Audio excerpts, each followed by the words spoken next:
Hello, hello. Tonight is a special night. Tonight we're going into a deep dive on horror and supernatural items. We're going into more of the lycanthropic types this evening. So, for those of you that are here, thank you. For those of you that are watching on the rewind, I appreciate you. My name is Bruce Lombardo. This is my Only Hands account. To my left is my friend, the Baron G-Rock. To my right, Connell, the Cigar DM. Below me, to my left, is Kai, insert catchphrase here. And to his immediate right is our good friend, the Crafting Gamer. All right, so I want to talk about lycanthropes. Just a wee bit. Mr. Baron G-Rock, I'm going to start the question. Oh, wait, my bad. I should go through the panel. Gentlemen, how was your Halloween, Garrett? It was fine. I spent the night playing all the mods 9 and watching spooky YouTube videos of haunted locations. Did you enjoy them? Yeah, they're all right. What creator do you go to for your supernatural? It depends. Okay. It really does. Sometimes I watch Foreman Brothers. Sometimes I watch Paranormal Files. Actually, the Sam and Colby one they just did at the Conjuring House was very interesting. I will say, if you get a chance to watch that one, definitely suggest that one. But yeah, it was quite interesting and eye-opening. Also, I watched like Twin Paranormal. Oh my gosh, it just depends on what pops up. Okay. Connell? Yep. Did you have a good Halloween, sir? I did. I hung out with Jaide and his wonderful wife. We played board games. I think one of them was called Outrun the Bear, which was fun. His wife screwed me over because the game was very much like screw your neighbor type scenario. She killed me, then she killed Mike, and she was the only person that lived. So I blame it all on her. But either way, that was fun. Then I came home and kind of did the scary movie routine. There was this new movie, well, it was new to me, called Trick or Treat. And it was good. I enjoyed it because there's only so much Freddy, Jason, Chucky, and the rest of those knotheads you can watch before you just want to shoot yourself. Not bad at all. Khymerion, on your Halloween evening, did you have a good night? Absolutely not. Amarin decided that we needed to have a power outage from 6 p.m. to 8:45. So no, to about 7:45. Sorry, power came on about 8 o'clock. So during optimal trick or treat hours, we didn't have power. It was great. You're not going to get any commentary from me. I can understand your grief and your frustration. I'm a frequent critic of Illinois' power grid. I know. Weaker than a Texas one in 20-degree weather. And the bad part was when I reported it was scheduled down for the safety of maintenance workers. Which means it wasn't a downed tree or an asshole in a truck that hit a telephone pole. No, it was just simply.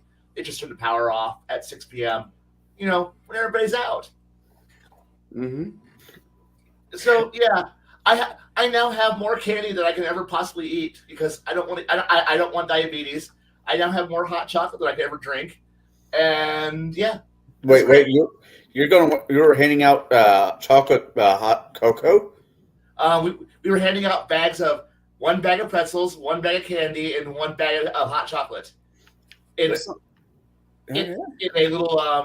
a little pouch, so that way you You got 3 treats at once. I And could now have. I have 136 of them rather than the lot less than what we should have had. You know, me and you. I was asked earlier that day. I asked you if you want to go catch a movie, and you said nah. You're handing out candy with your special person. Well, I should have done one after I was done over at Mike. Should have found out where you lived and dressed up as I don't know, a dirty monkey and robbed your house of treats. You know, if he would have shown up at 8 o'clock, we probably just would have just dumped the I just dumped the tote on top of you and just said, "Good luck." Just enjoy your diabetes. Hey, you only get diabetes if you go to the doctors. They're the ones that they give it to you. You walk in with Mountain Dew, you come out with diabetes. Look, Uh, I have hot. it was way too early for that, but it Yeah. had to be done.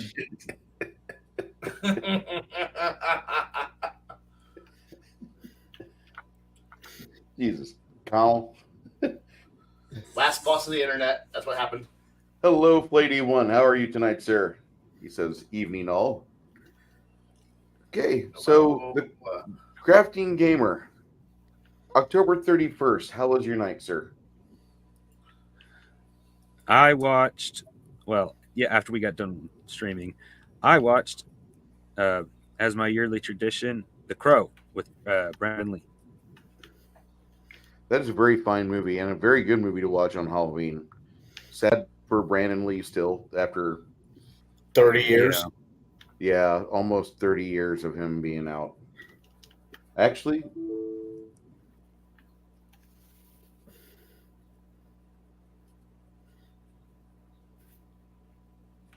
Oh, Bruce's internet just trick or treat. You know, when you said the Crow movie with Brandon Lee, I'm like, wait, there are more Crow movies than just with Brandon Lee. I'm like, why does he have to even say his name? There's only one that matters.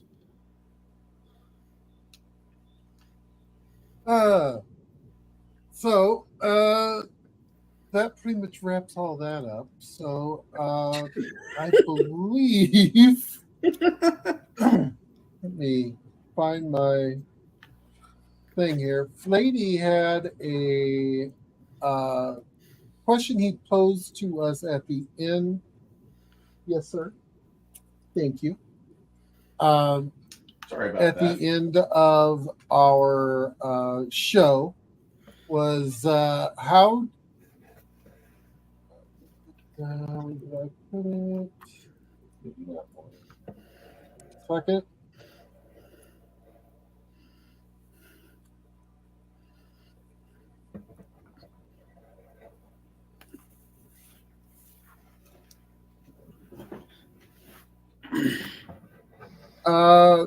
How about a werewolf child to box the players into a moral quandary on how to handle it, and he's planning on doing so. How I guess we'll start with Connell. Bruce, are you back? I'm hoping I'm back. My Discord's wonky, but my battery just flashed, and it had not been registering for the past week. Now it's starting to charge, apparently. I just was wondering if there's going to be a mushroom cloud above that city of Texas you live in. If my computer fries, at least I have a Costco card. I could go get a new PC. I want to hold off on that, but I could. And now we know what Bruce is doing tomorrow. Yeah. Well, Baron, the problem is that like I am so chintzy, I could eat two pennies, and I could have you a spool of 4-aught copper, 70 foot. I'm just Okay. gonna leave that go. So Bruce, what suggestions do you have for Flady on this one? It looks like he, after the last show, he's decided to I am the tie it child werewolf and into- land curse for the module. If he wants to do that, he could. I really like the idea of having this moral quandary child issue where make the players have the first edition Paladin Moral Quandary, where if you remember back in First Ed, if you found a orc den and you found all the male orcs that were willing to fight, and you found all the female orcs that were trying to stand up for their lair. But then after you went wholesale slaughter, did you take the orc babies back to civilization and try to show them a different way? Did you endeavor to take these infants who had none of the nature or nurture that's in your veins, that's in your legacy, and do you give them to a battle nun orphanage? Do you give them to a how do you do that? And I think that is a fantastic quandary to have. I know that's a bit trite, a bit tired. We're 40 years past the first time of that ever being used. I get it. But a child werewolf,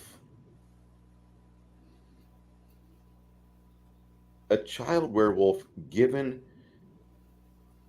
a moment in your campaign to where the heads at the table are talking about what to do with it.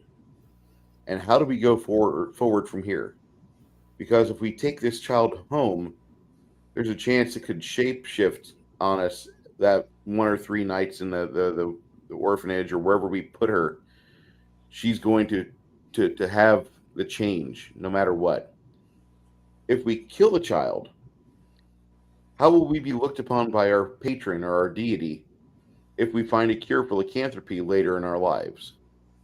How will we be received when our time is at its end? And I truly like that.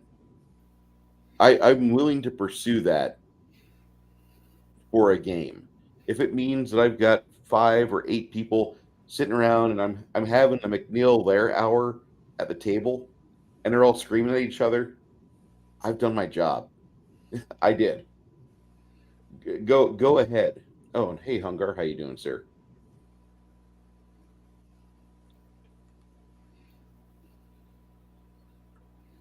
Connell, what about you? What are your thoughts on this one? I think it's a very novel idea. I've in a campaign where I am playing a shifter, which is a werewolf type class that's been watered down over a couple generations. But what would the question is what would the party really just? I would hope that the party would not just be a bunch of murdering hobos and it's like, oh, it's a werewolf automatically. You know, we assume that because it's a werewolf, it has to be evil, right? Because its alignment is tattooed to its forehead. And would actually, see what they could do with it. Other, like Bruce said, hand it over to a orphanage that might be able to handle it, or to a clergy or a temple that might be able to handle it. And I would definitely reward my players if they went that route, then punt the baby. So I think I would handle the question is how would I handle it? I would definitely be more generous to a party that was willing to sit down and think about it other than just, like I said, punt the baby. So the one thing that I would also pose to this, and I'm gonna jump in and give my answer now, is are you running under the rules that a child does not actually change into a werewolf until they hit puberty? Or are you running into is the child already a werewolf and actually able to shift? That is where it comes down to. So if the curse has been inflicted but doesn't take hold until puberty, then it becomes an entirely different quandary of now what are you going to do? At what point is because technically it's not a full blown werewolf until it. Oh, Bruce, I believe that is you, maybe. Oh my, Mr. Hungar the Starvarian, sir, I am honored, and I appreciate that. You did not have to join, but I do appreciate that, sir. And welcome to the group. Does it say what tier he is, or does it just say new member? New. member. Okay. Somehow I have a fan. Okay. That's my. I had to open up actual YouTube to see what level it was. I do appreciate that, sir. Me putting those to good use and getting those to people worse off than myself that need that. I thank you. So Garrett, you'd want to have like an actual like sit down and counsel and discuss. oh yeah, definitely. Because I mean, if it's one of those things where in most stories, even a natural born werewolf doesn't come into their wolf fully until they hit puberty.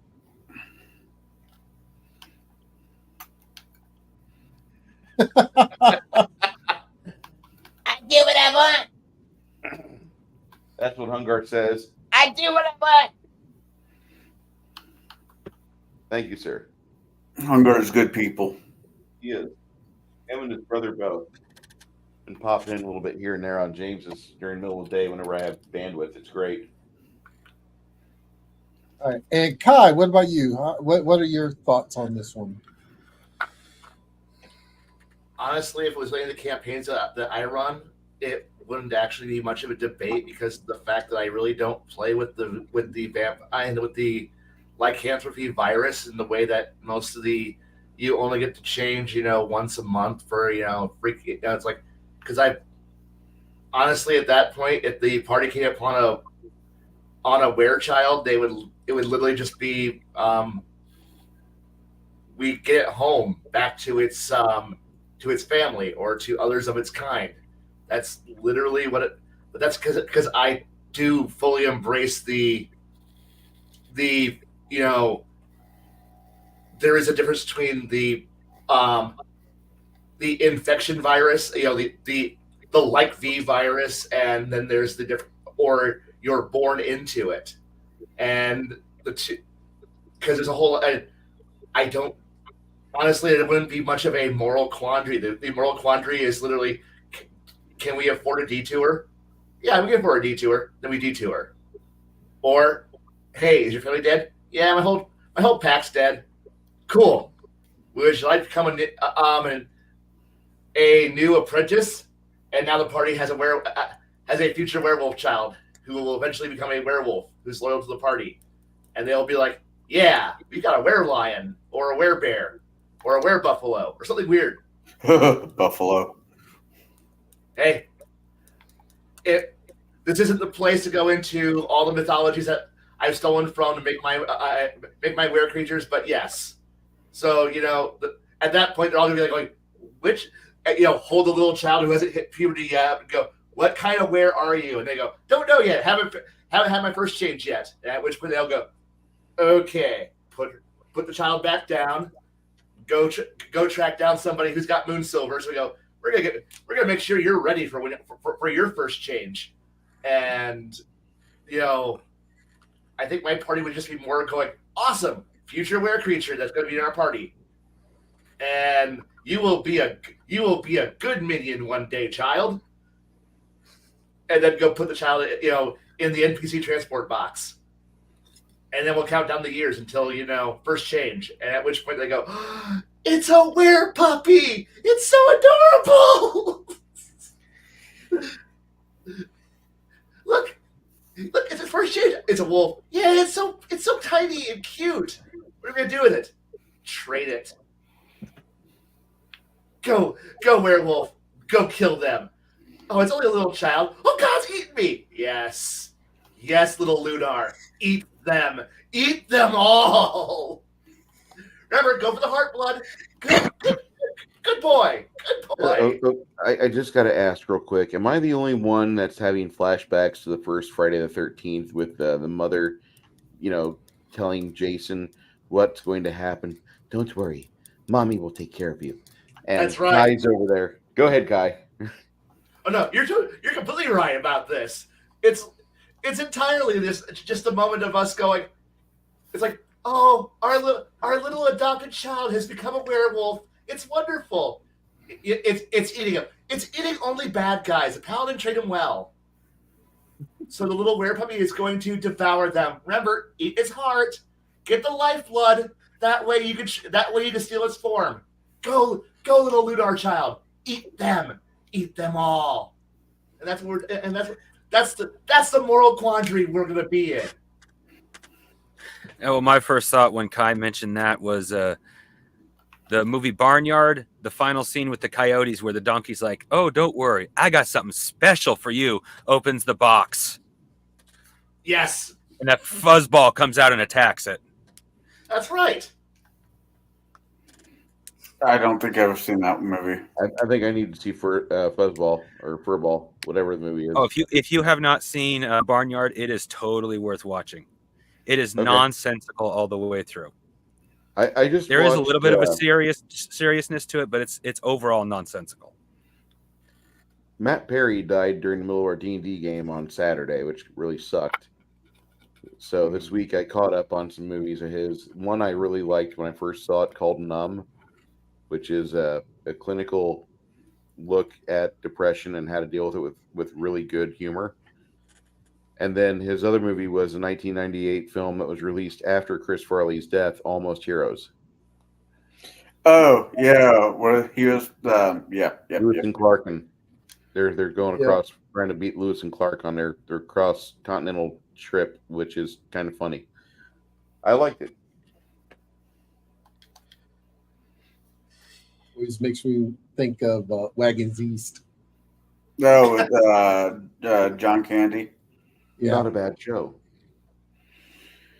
So, Kai, do you have further to expound on this? Because I'll be more than happy to listen to you on this. No. I'm honestly Okay. There's more questions, and I could go rambling for a while, but it ultimately just comes down to my party wouldn't have a moral quandary. They're so used to being in a magical fantasy world where we fight weird shit every 2.5 days and every 5 miles we have a random encounter. This isn't that different. When all you do is fight magical bullshit, when you find magical bullshit and it ain't fight you recruit magical bullshit. So you know what? Werewolves are magical bullshit in fantasy games. So you know what? It's just more magical. Okay, congratulations. It's another. We go put it in the cart next to the Minotaur we recruited, the mummy we rescued, and other weird shit that we just along the way, decided to find civil, social, not combat solutions to problems, and went, hey, have we tried talking to it? Hi, we are initiating first contact. Okay, they have decided to shoot at us. We now kill it. They have decided to talk to us. First contact has been established. We are now you are now friends. We are taking the imperial tithe of one member for your party and adding it to ours. Thank you for your service. We're moving on now, and move on with your lives. That's kind of funny. But the idea that every encounter is a first contact situation where your job is to either kill everybody or recruit one person from the encounter into your party. Yes. I want to play in Kai games. I often want to play in Kai's games. Kai's games become very psychological. Weird. Get a spreadsheet out. Track all your NPCs that you find, all your contacts. They are available. Use them. I'm currently gearing up for a new campaign. So yes. All right, and last but not least, Crafting Gamer. What is your take on this? I have not had much experience in the way of lycanthropy, but the way I would want to play it is very much the way Kai does. I have to admit, I always thought about playing, if I ever did, lycanthropy very similar to Kai, where you have the cursed version and you have the bloodline version. And I don't know if Kai does this or not, but something I would do is if your bloodline, you actually control when you're in the change, like you're in total control of yourself. And part of the reason why I never did this because I knew for a fact what my players would do. Werewolf, unholy, kill it. But it's a born werewolf. It's not unholy. Can it change? Can it change from human to an animal? Yes. Then it's unholy. What if it changed from But it's animal? not a curse. It's DNA. Well, that makes it even worse. All right, murder hobo. Mm-hmm. What if it goes from a wolf to a person? It's not a werewolf, it's a were-human. Oh, were-gnome. Wait, where's that button at? I gotta find that button real quick. Hold on. No! Not again! Banned. No, I'm serious. You know, we're doing it one direction, but in fantasy, why can't we do it the other? You guys came across a group of, I don't know, wolf pups. You decide the druid's like, oh, I'm going to take this one because he's a runt of litter, and he makes me feel good about myself. You know, a couple days later, it's a full moon, and he has a naked child on his floor. That'd be a good way to mess with your players, that's for sure. I'm going to steal this one. Thank you. Oh, that, or even better, it winds up being a ranger's animal companion. At the moment of don't worry, Fluffy will save us. Help! I have no idea what's going on. I'm cold and have no teeth. This is terrible. Moon horizon. I see trouble on the way. I'm just seeing this poor animal companion crying in the corner because he no longer has leap, bite, leap, claw, bite as his attacks anymore. He's like, what do I do with these hands? Fingers, I don't like this. He's got slap, run. That's all he's got. Oh God! All I can do is go to work and pay taxes. What do I do? I don't like this. Introduce him to a drinking, he'll be fine. This is what you do when you get taxed, kid. You buy this beer, then you drink it. I'm going to drink for 3 days, get hungover, and turn back into my werewolf form. Thank you. Jaide says he had a game where the ranger's animal companion could shift into human form. Oh. So it can be It's done. not unheard of. I like right, this. Bruce, you've got the rest of the questions, so I'll let you throw it at us. Let you run with it. All right. Well, being that Garrett, you're placed over there, so conveniently to my left, we'll start with you. Okay. All right. Sorry, I had to clean off last week's bar tab. What is the one way that you introduce lycanthropy in your games that you find proper?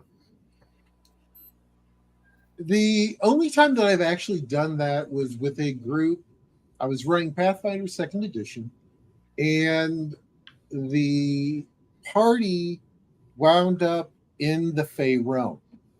They wound up killing a beautiful pure white wolf. And the person that got the last kill on it was bitten. And what happened is that the curse was transferred.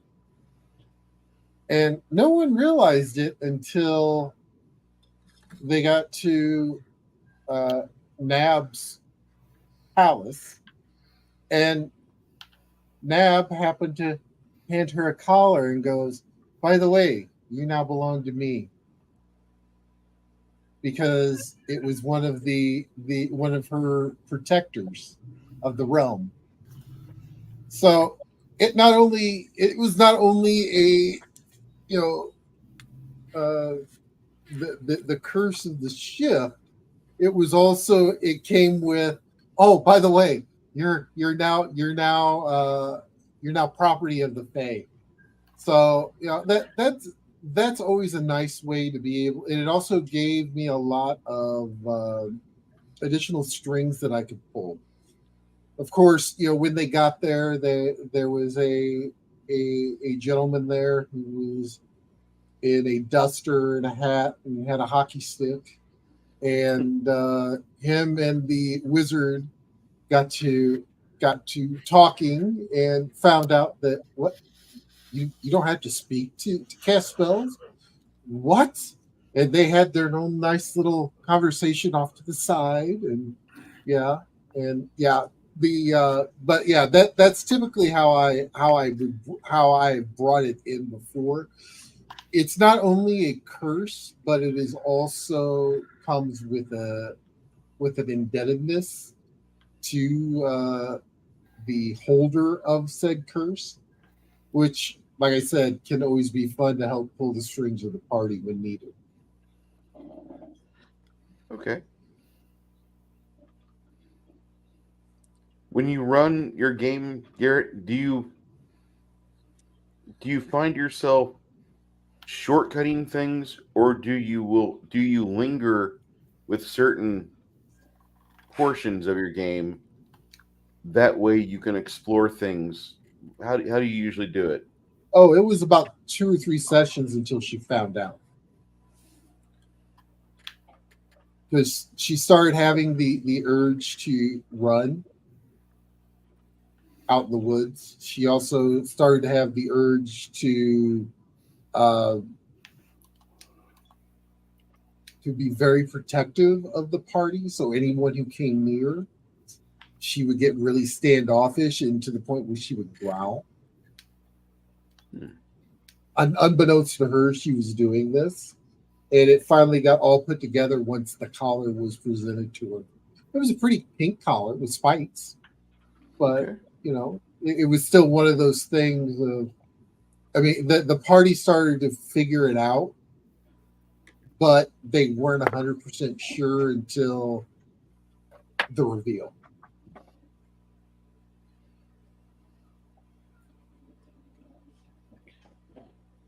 Connell. And hold on. Oh, wait, I'm sorry. Let me make sure I got Garrett out with. Yeah, I'm good. Is there anything you want to add to that? No. Okay. Connell, you've been running the game for a while, and I understand that you're currently involved with a very well-loved adventure path. Oh, Rise of the Rune Lord, amongst there's a few other ones. How do you, if you have your way, if you have your choice, how do you introduce lycanthropy into your game?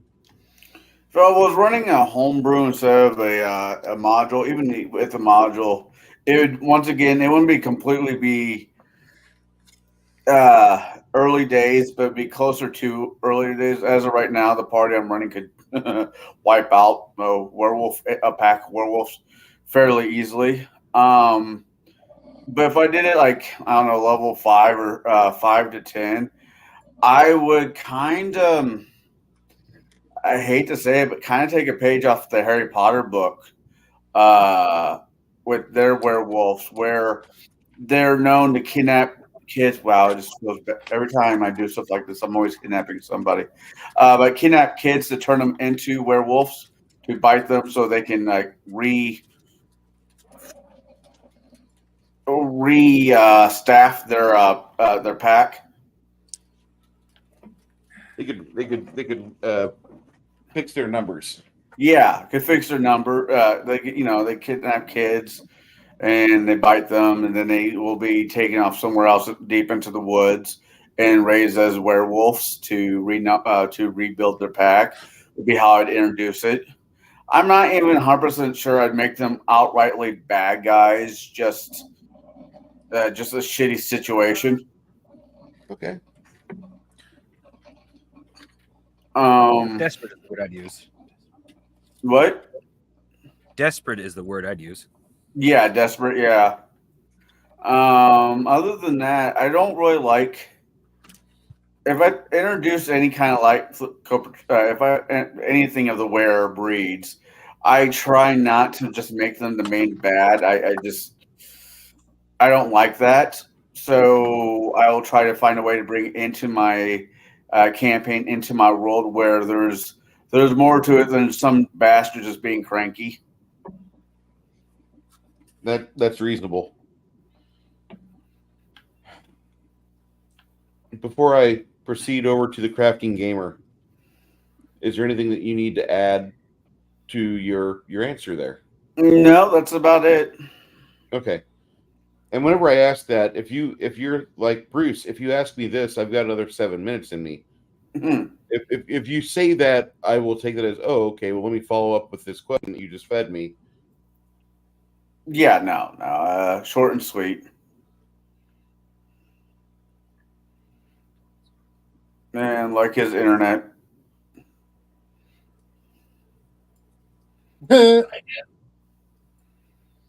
All right. Oh no, we're dead again. Crafting gamer. Yeah. You have to repeat the The question. question that Bruce asked. No. How do you like to introduce it when you do have it in the system, or how would you like to introduce it? I know you said you haven't had a lot of work with it and whatnot. How would you like to introduce it into your game eventually? Well, I've always liked the idea of a pack of blooded werewolves, for lack of bloodline werewolves. There we go. That everybody knows lives nearby. Then all of a sudden, these really, really brutal murders start happening. No one can find any real evidence that's human, so everyone automatically blames them, and the party has to investigate and either just straight up blame them like the city does, in which case the murders don't stop, or come to find out that it was actually a cursed werewolf doing it the whole time. Which my cursed werewolves are like wolf men, where werewolves are like the atypical underworld werewolf. Okay. Is there,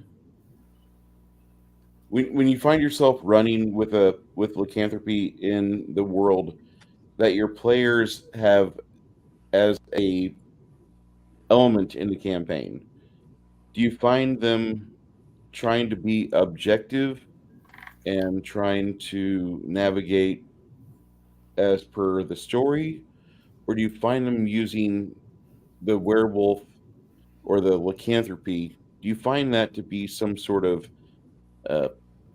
mechanical incentive for them to have that involved, or do they just stay away from it? I never really introduced it because my players were murder hobos / humanists. So something that was a half human was, no matter its alignment, needed to die. Okay.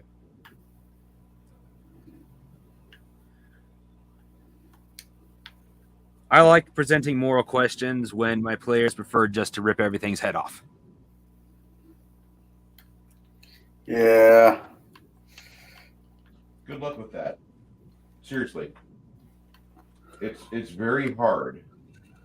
It's seriously very hard to not go down to Murder Hobo Town. Yeah. Mm-hmm. Guy, you've ran with lycanthropy in your games for years. Yes. For years. Mhm. Now, when you're introducing a group to them, what do you feel is the best way for your table? Okay, if I'm running a bunch of new players into now, if my old players just go, okay, we already know the rules, we already know what's going on here. Okay, we know how to integrate, no problem. But when it comes time to introduce a new generation of players to the campaign world, who, hey, welcome to this place where you haven't been before, and at that point, I get to introduce, my version of the God, you hate them whenever they show up because they're so fucking annoying. Um, they're totally not the Immaculate Brotherhood. They are definitely the most annoying group of do-gooders you're ever going to encounter. They're an NPC faction that are pretty much every dumbass player you've ever encountered. With the it's bad, kill it. We don't give a shit mentality. But players when they first see them, like, these guys are great. Players, 5 sessions later, God, I hate these guys. I hate them with a passion because fuck them. But it's always good to have to introduce, especially since it allows me to. So if I introduce Children of the Light, aka the Immaculate Brotherhood, to chase after what a lycanthrope who's gone insane, aka they've lost their control of their humanity and they're just given into the beast entirely, and now they're running rampant. It allows me to introduce the idea of, here's your tradition. Here, people, you don't know much. Here's a traditional what you think a werewolf creature is, which they'll eventually find out is a loop. It's a crazed were creature, and then I can introduce the idea of the pack, or the actual coherent functional were creatures who have their alphas, their top tier flights, which are pretty much lunars with the serial numbers I filed off of them, and it allows me to introduce the idea of, no, these were creatures are more like a combination of world darkness gurus and were creatures, and they are disciplined. They have to be because so it's a chance to introduce here's the crazy people that you think everything's like. Let me show you the idiots that you probably wish you were, but you're going to find out you don't want to be. And let me introduce to you what the were creatures are really like. So that way I can introduce them in a multiple stages and give them an idea of, and then I can introduce beyond that a regional police force that is pretty much that. They have an entire department dedicated to were creatures, because sometimes you need a heavy hitter, a group of heavy hitters, your SWAT team of just war machines that will come in and clean up the problem that other things that if the problem is so bad that we got to call the were creatures in, then things have gone wrong. It allows me to have that were creature SWAT team that if shit goes that far south, you gotta call these. I'd call the Eastern Police Department in.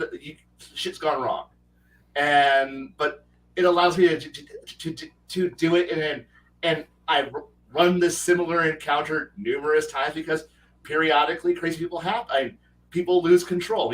Somebody dumps stats willpower, going, I'm going to play a were creature with a low wisdom. Congratulations, you're going with a low willpower, low wisdom save. I'm going to go insane and become a monster. Yes, congratulations.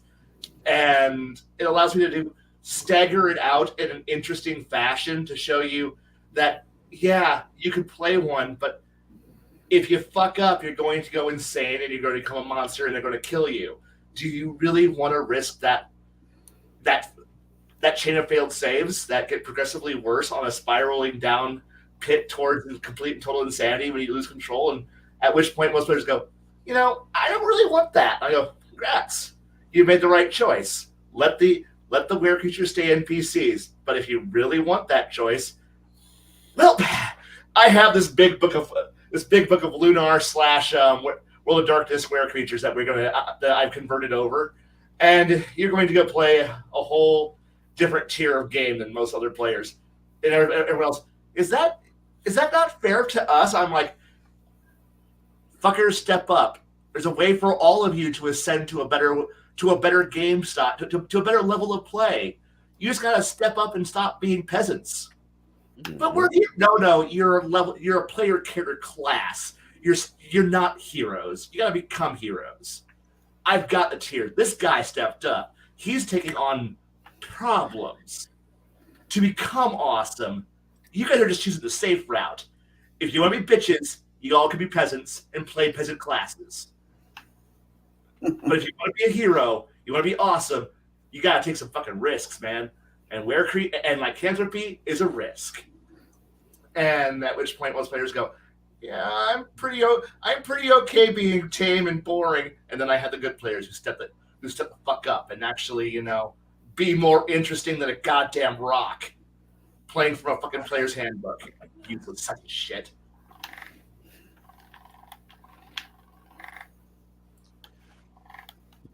Relatively fair.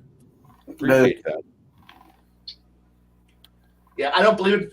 We've always said we don't believe in fairness. Well, guess what? I don't even believe in having balanced classes. But if you want better, you better take on risks. And lycanthropy is a fucking risk. If you want it, good luck. There's going to be a lot of penalties and a lot of problems. But you introduce it gradually, slowly, in an interesting way to make sure that nobody just goes, I want to get bit. No, you don't. You gotta make them want to hesitate and then want to jump after they know, because jumping in blind is fun, but not always. And most players don't think that far ahead, so you gotta play lifeguard. And no, you don't want to jump just yet. Yeah, you do. Okay, that's it. Connell, you'll lead off on question 2. Okay. With lycanthropy a factor in your campaign world, do you offer multiple ways to have that become something that directly affects your table? If I was going to allow it into my campaign, I would rip out what would I rip out? I would rip out the alignments. Okay. I don't agree with them. Yes, a werewolf unchained, a werewolf could be very dangerous, but it's killing everybody. It's not just killing good people. They can kill bad people too. They're more neutral than they are, one way or the other. You're just in their way. So I'm thinking if I introduce it, I would, you like the D10 system, right, Bruce? The D100? D100s are great. The D10 system I relegate to the storyteller system.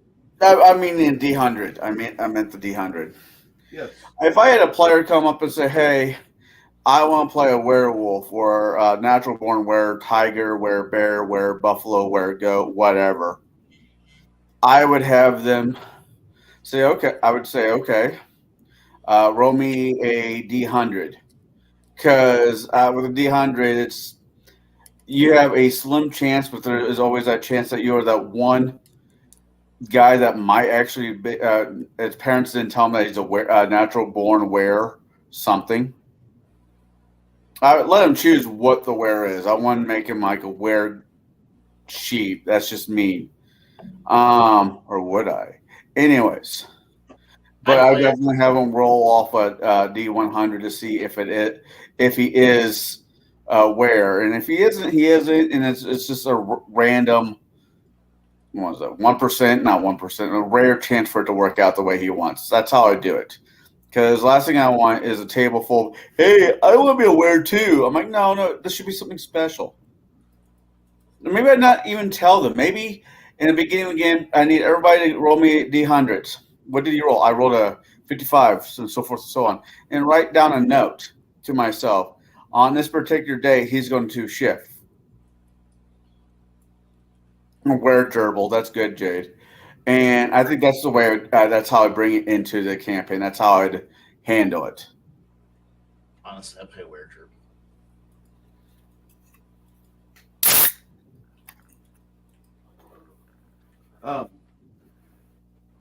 Crafting gamer, when you Yes. have these, Werewolf. when you have lycanthropy in your game, it's something that's there. Do you find your player characters trying to steer towards it or steer away from it?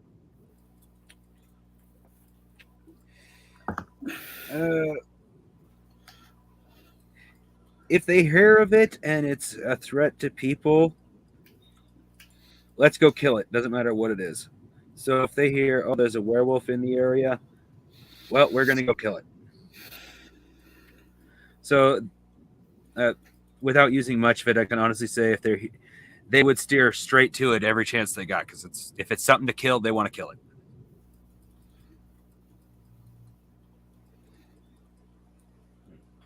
Did you hear me, crafting gamer? Yeah. Not the last bit. Okay. When lycanthropy is in your game, do you find your player characters, the players, do they steer towards it or do they try to avoid?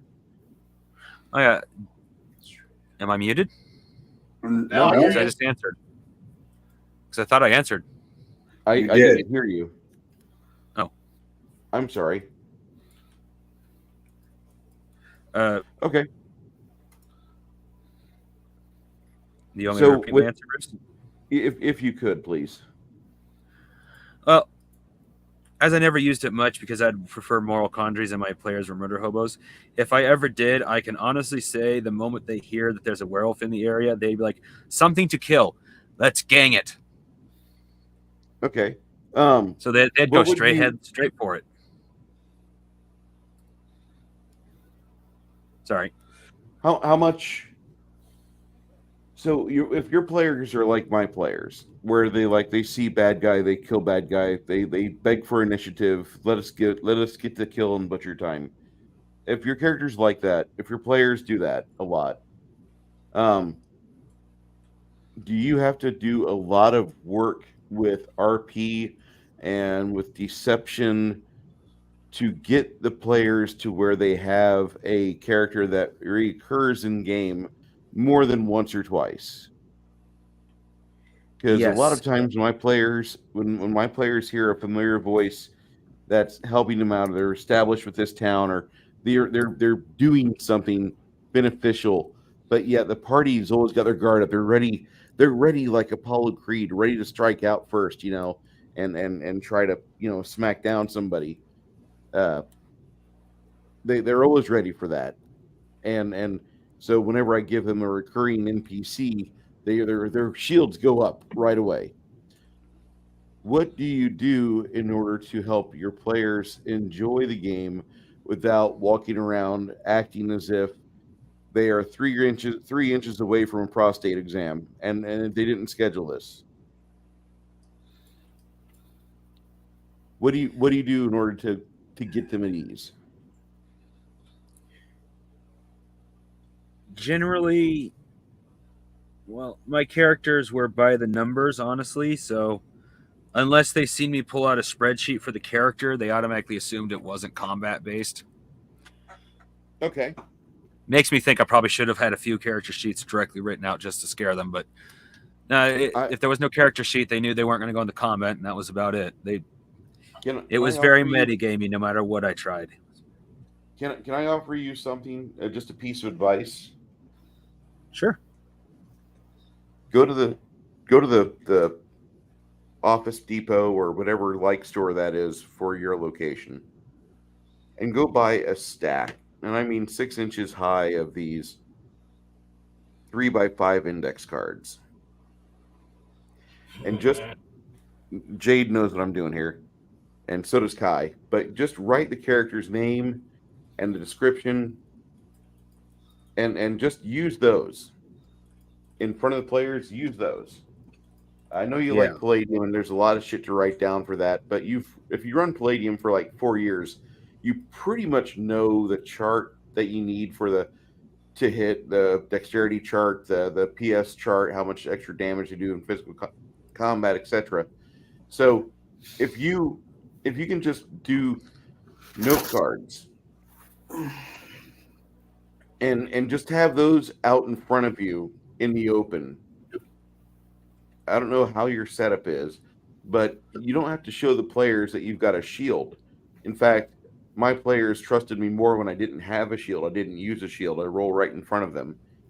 But I would recommend using note cards because that'll give you a quick and dirty overview of a character. And then I don't know if you use a notebook or if you're using your laptop in the game, but I use a notebook because that typically by the time I filled it up, we've gone through that entire book of play. The first 9 or 10 levels we're done with, and we're ready for the second book, which is usually 10 to 15 or 10 to 16.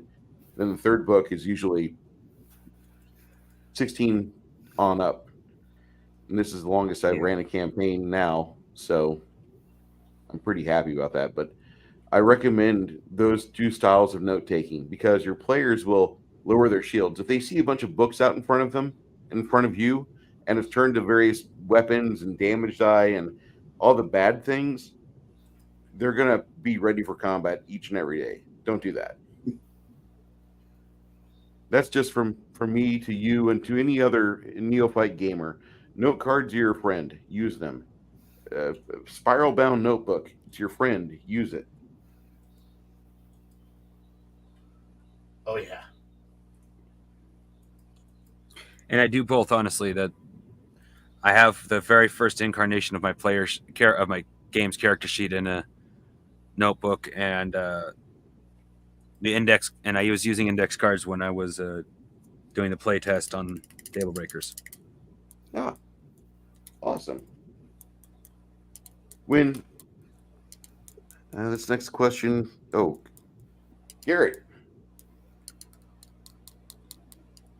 Garrett, whenever you're running the campaign and lycanthropy is out there, it's an element in the campaign. You find your player characters trying to steer towards it, or they try to steer away from it, or keep it parallel.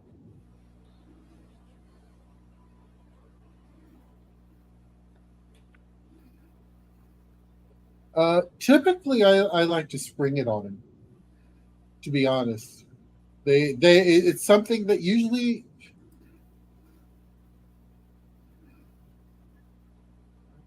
myself. You like to just kind of surprise. Here's lycanthropy. Kind of like give them a warm bottle of soda pop and. Give me a second here. My tabs keep getting muted. I'm sorry, guys. It's something I typically like to just spring on them, just out of nowhere. It's kind of one of those things where it's just over here going, "Hi, how you doing? You know, look over here. There's nothing to see," and then pow. You know, it keeps things interesting, and Okay. if they're not ready for it, then they're not ready for it. It's kind of one of those things where, you know, they will make the requisite checks, etc. But the typically, you know, it doesn't necessarily mean that they're going to get it or not get it. So Okay. it just like I said, it's one of those things I try to keep over on the left hand side, kind of in the wings, so they don't actually see it. That's fair. That's fair. Whenever I have lycanthropy in my games, typically, if the players can find a way to get their personal statistics raised up, they're going to go for it. They're going to steer towards. I want to be a were-tiger because being a druid with the pounce ability and 3 natural attacks plus raking, that's not enough. Plus bleed, that's not enough. I actually have a player Well, that's complaining that he doesn't have enough physical mass, physical meat on him. Go ahead, Garrett. well, the other thing is too is that I've also played in a game that you ran where a cleric, granted he was lawful evil, but a cleric was able to do a partial body shift, which kind of was like lycanthropy, but it wasn't really. So it all depends on how you look at the lycanthropy and how they use it.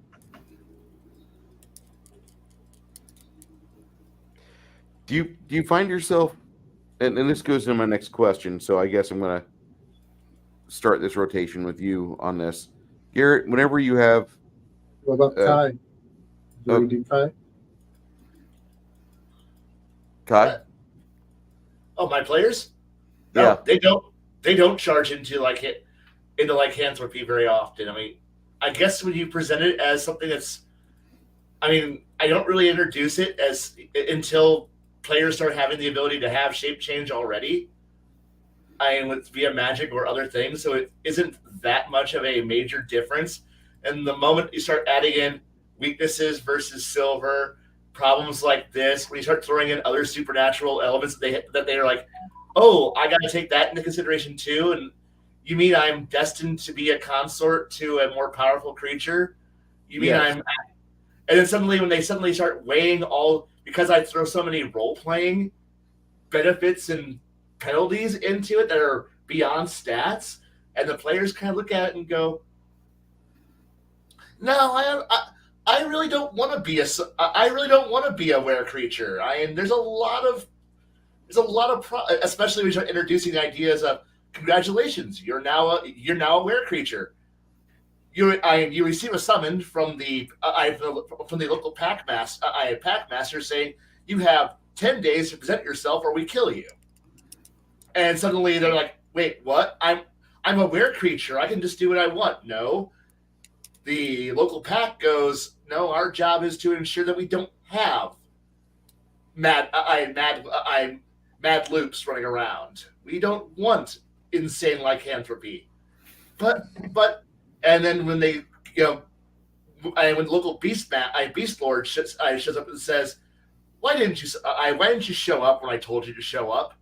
And then when you introduce other rules and limitations on them, like here's the rules on how you have to act. These are the ways that you're going to maintain your form.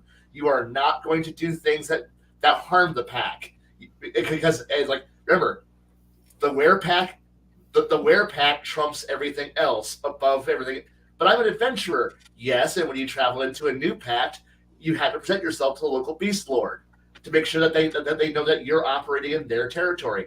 Man, there's a lot of rules to being a lycanthrope.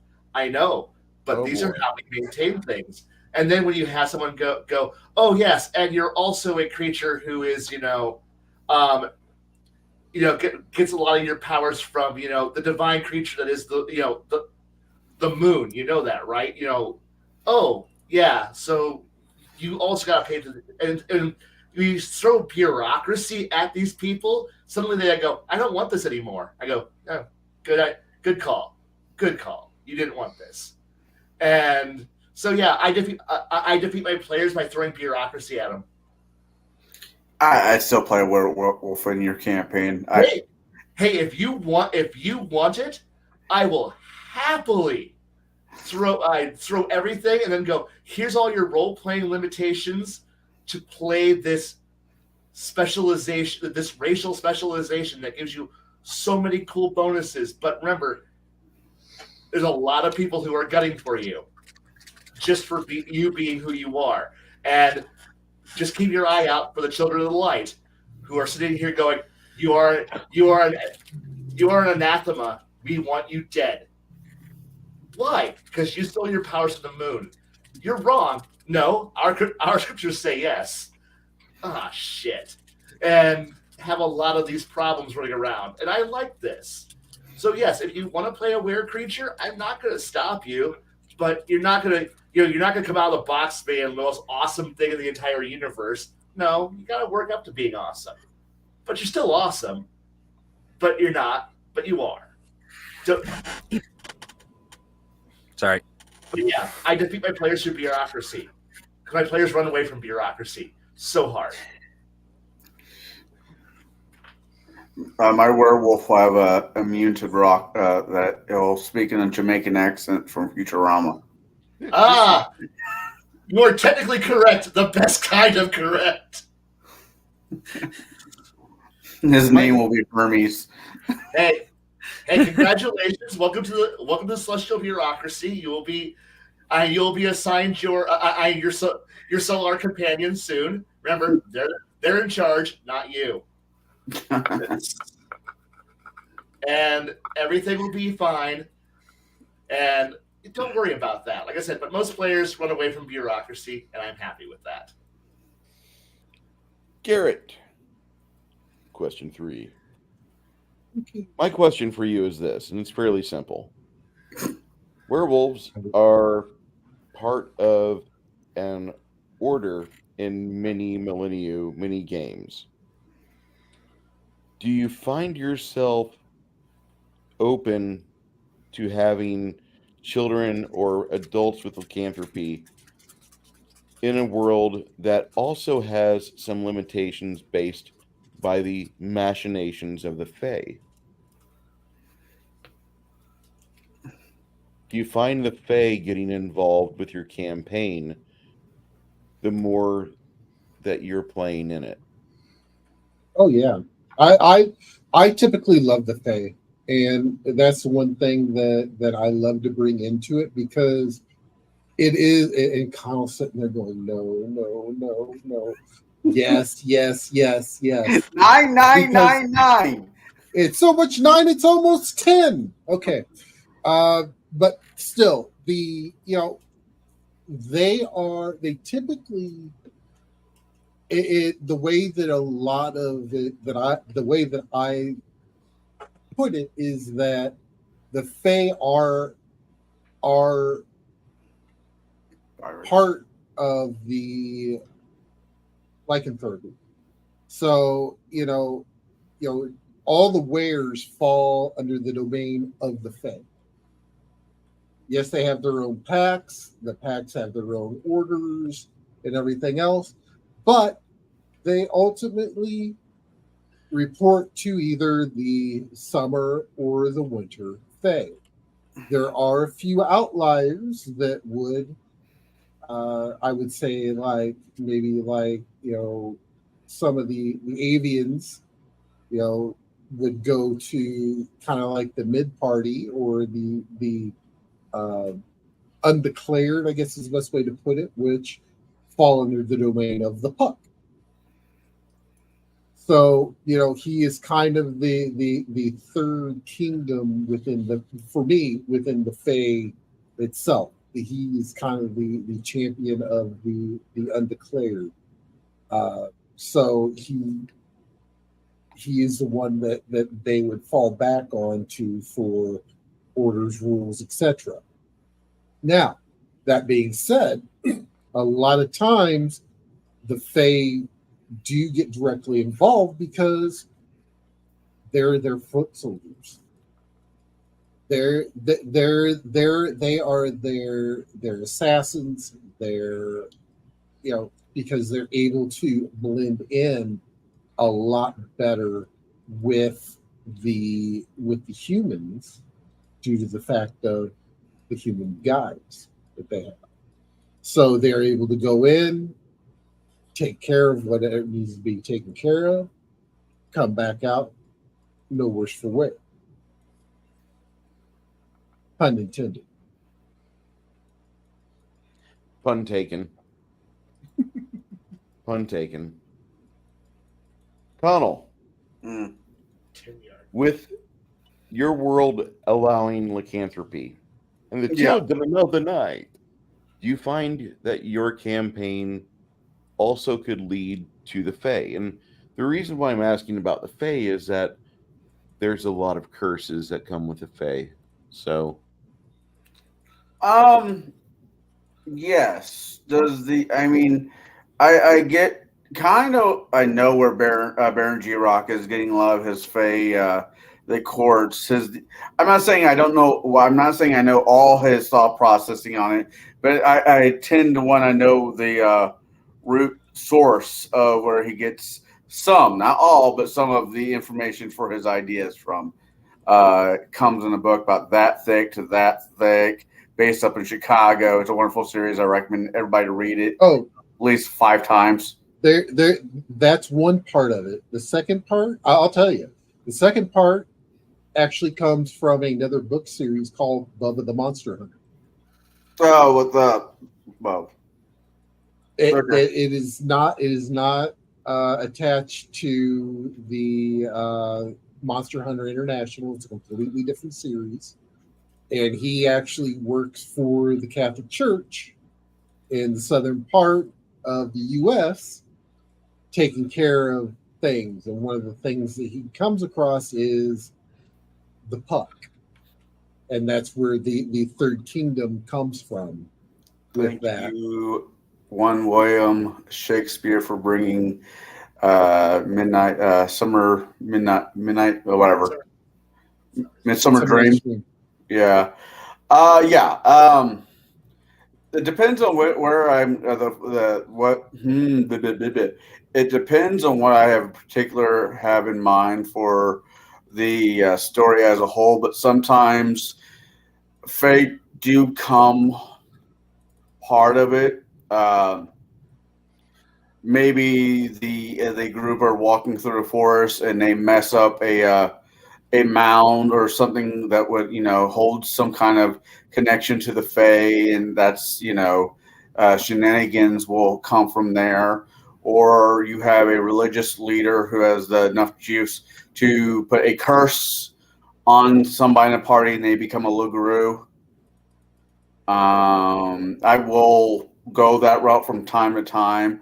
My homebrew role, which we started last year around this time, the Kingdom of Iskandar, has a very wary relationship with the Fae, I would say, where people have been turned into wares, sometimes good, sometimes bad, as a result of the scenario because of the Fae. You guys dealt with the Krampus and Baba Yaga last year. Mhm. You might be dealing with this coming Christmas special. You might be dealing with the Earl King, who is hunting a pack of werewolves that you guys might have to save. I didn't think about that until now. I might run with that. I don't know quite yet. Maybe some were reindeer. I don't have it quite panned out, but I could definitely see something of that nature. But yeah, sometimes the Fae have their part in my storylines. Sometimes they don't. Just really depends on what is the big bad at the end of the day and how much the big bad has to affect the realm of the Fae. Okay. Rare reindeers. The crafting gamer. You don't really have a whole lot of interactions with trolls in your, or with not trolls, with the lycanthropes in your game too much. Do your players ever have to deal with Fae? I was threatened with a total party uproar if I ever brought the Fae into the game. That makes me want to do it more. No shit, right? Like, let me see how much experience. Admittedly, I needed to grow a set back then. I did not have a big enough set to say fuck you on that, and I should have. Listen, we all have to learn, okay? And my current group on every other Saturday, the higher level ones, they're bitching because like they had like 148 point hit point destruction of a giant, and I made him spend a round getting his weapon freed from the giant's corpse because the entrails got it tangled up after he hit it with such velocity. I was about to say, I'm not the one bitching. No, but Chris was. I did it so well. You're giving me a penalty. No, Yes. I've had it happen to you guys too. It happens to the Giants. They got really upset about that. You don't have the Fae in your campaign that much, then, do you, David? No, I've I've wanted to though. There are things in the Fae that I would love to throw into a party. Like, you are welcome to steal this Connell. You'll have to have a Palladium Fantasy to use it. The Fae, especially fairies, have fairy food. You eat fairy food, random ass shit can happen to you. A wolfen character, giant wolf person, basically a werewolf without ever actually being a werewolf, because that's how they're built. Ate one. He turned bright pink and furless permanently. No cure, no cure, remove curse or anything like that could remove it. Only the Fae could remove it. Oh, there's a cure to it. It's called death. I make a new character.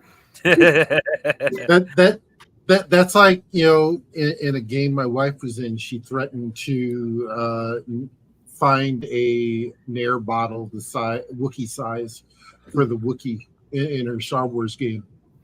Oh yeah. So I'll just let that image just kind of permeate right there for a minute. Even with Pathfinder. Well, the pies that you weren't here for last year came out of Curse of Strahd. They're from there, and I just transferred them over to Pathfinder. But what was that, guy? It's a good concept. Yeah, it's having. One does not take part in Fae food if they wish to remain the same person they came in as. So, don't eat their food, don't take any gifts, and sure as hell don't drink the water. You're assuming I want to stay in this world. Goodbye, everyone. Yeah. I'm gone. This water tastes like Kool-Aid. Why am I on an island? Was that a senator that just walked past me? No, I drank the wrong Kool-Aid. Hey, again. Oh no, I'm no longer part of this world I hate. Goodbye. I'm off somewhere better. Wait, how do you know it's better? Because it's not here. Goodbye. Make a new character. Don't care. My character's happy. I'm not. My character's happy. My character cares more than me. Yeah, Mike, I don't give a shit. If my player, though, my player character, he might actually be involved. Have we done much conversation about the Fae? Not a whole lot. TableBreakers? More. What? I could handle doing more. I mean, Well, we've Christmas talked is a good around Fae time. them. Treat Fae food like buffet sushi. Ooh. No, because sometimes at the right buffet, that sushi's good. Treat Fae food like gas station buffet, gas station sushi. Oh, That's a good anagram or amalgamation. It is an amalgamation whenever you look at it. It's abomination. Man, I want worms. Give me that. Give me that food poisoning. So Kai, you kind of got me started on this. You wanted to talk about Fae, or you talked about Fae a little bit, and it hooked me in. And so I'm very impressed. Do your campaigns, when you're running a freeform game, do you find it that your players are going towards the Fae, or they're going towards the lycanthropy side of things? Do you find them getting more involved with one or the other, or is it how does your campaign usually evolve? Okay, depending on which version I run my Fae much more closer to the fair folk of I've exalted, where they're pretty much, or the inspired also by the changelings from World Darkness, where in short they're primordial shape changing creatures who are literally out to tear apart reality and reduce it back from being a locked in world that to a more mystical, back to being more creative and more fluid and dynamic. And ultimately their goal is to undo creation. So if you're dealing with the Fae, you're going to be dealing with the fact that you're going to be dealing with creatures that are just they're not just simply hi, I'm a cool little I fly around and cast pixie dust, or occasionally I eat anything that will fit in my mouth. That's red cap. But I mean, I go the full. It's like, oh, they're trolls. No, yeah, they're trolls, but they're not the trolls that you know that you're thinking, and they're not the trolls that of the common variety. That's the kith of trolls, and welcome to the noble houses, and welcome to the various courts that you're going to be dealing with, of the Seelie and Unseelie. You're going to be dealing with the idea that when you see a true fucking real Celtic fairy creature who's like 8 foot tall, burning red hair, and wielding a sword of fire. And they're like, is that a giant? No, that's a fairy. That's an actual Fey Lord in their actual prime, walking around and looking at you as though you're a speck in their existence, because honestly, they outlived. They were around before you were. Before the elves were walking, and they're going to be around long after you're gone. And they hate the fact that when you walk into their realm, you're bringing stability and reality and banality with you. Why would they want that? Why would they want you? Unless you're interesting, and at which point they kidnap you and make you into their own personal entertainment toy. I enjoy it. And they live for that. And, you have the idea that at that point, it's like when a Fey incursion happens, you seriously go, when somebody's out there going, hey guys, I saw some fairies out in the, out in the swamp. That's the point where you start going, start gathering up, We're people. leaving. Why? We're leaving. We're leaving. Why? Because fairies are out there. Run the fuck away. Or, hey, we need to go drive the fairies off. Why? Because they're here. What are they going to do? Terrible things. Which kind of fairies are we talking about? At which point you get the big book of fairies out and try to figure out which ones you're dealing with. And you deal with that. And then you go off into the, out to the Feywilds. And now things start getting really fucking weird. And that's where you get to have the problems like the wild hunts start showing up. And at that point, like, well, aren't wild hunts similar to, wouldn't that be something that the were creatures are at? And here's the were creatures out there in the wilderness going, no, we're out here to stop those fuckers. Why? It's our job. And like, wait, that's what the were creatures are actually out there doing? Saving reality where nobody sees it? Yeah, because the cities are all fine. The cities have so much reality in crystallized, because all of you again, you got to realize that I'm also somebody who laces my role a lot of Mage the Ascension into it. So perception of reality is based on the consensus of the mundanes and of reality. So therefore, you have a whole bunch of people who say cities are this, walls are this, stone is this. It is, because that's how reality works.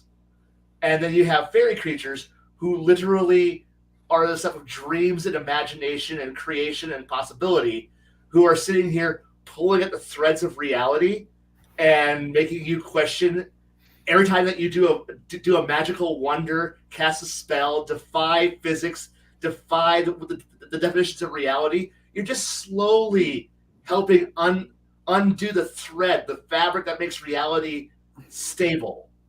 And so you have, and the fairies just kind of smile and laugh. Now, mind you, there's also demons out there who want the exact same thing. You have gods who are going here going, please no, reality is good. We like reality. Reality is what we want it to be. And then you have, mundane people who teach and go, the world is the way it is. And then you have some people go, but the world could be better. Stop saying that. The moment you say that, you open the door for possibility. Possibility causes change. Change causes ripples in reality. When reality becomes thin, fairies show up. And at that point, you have werewolves who go, nope, our job is to kill the fairies. Excuse us.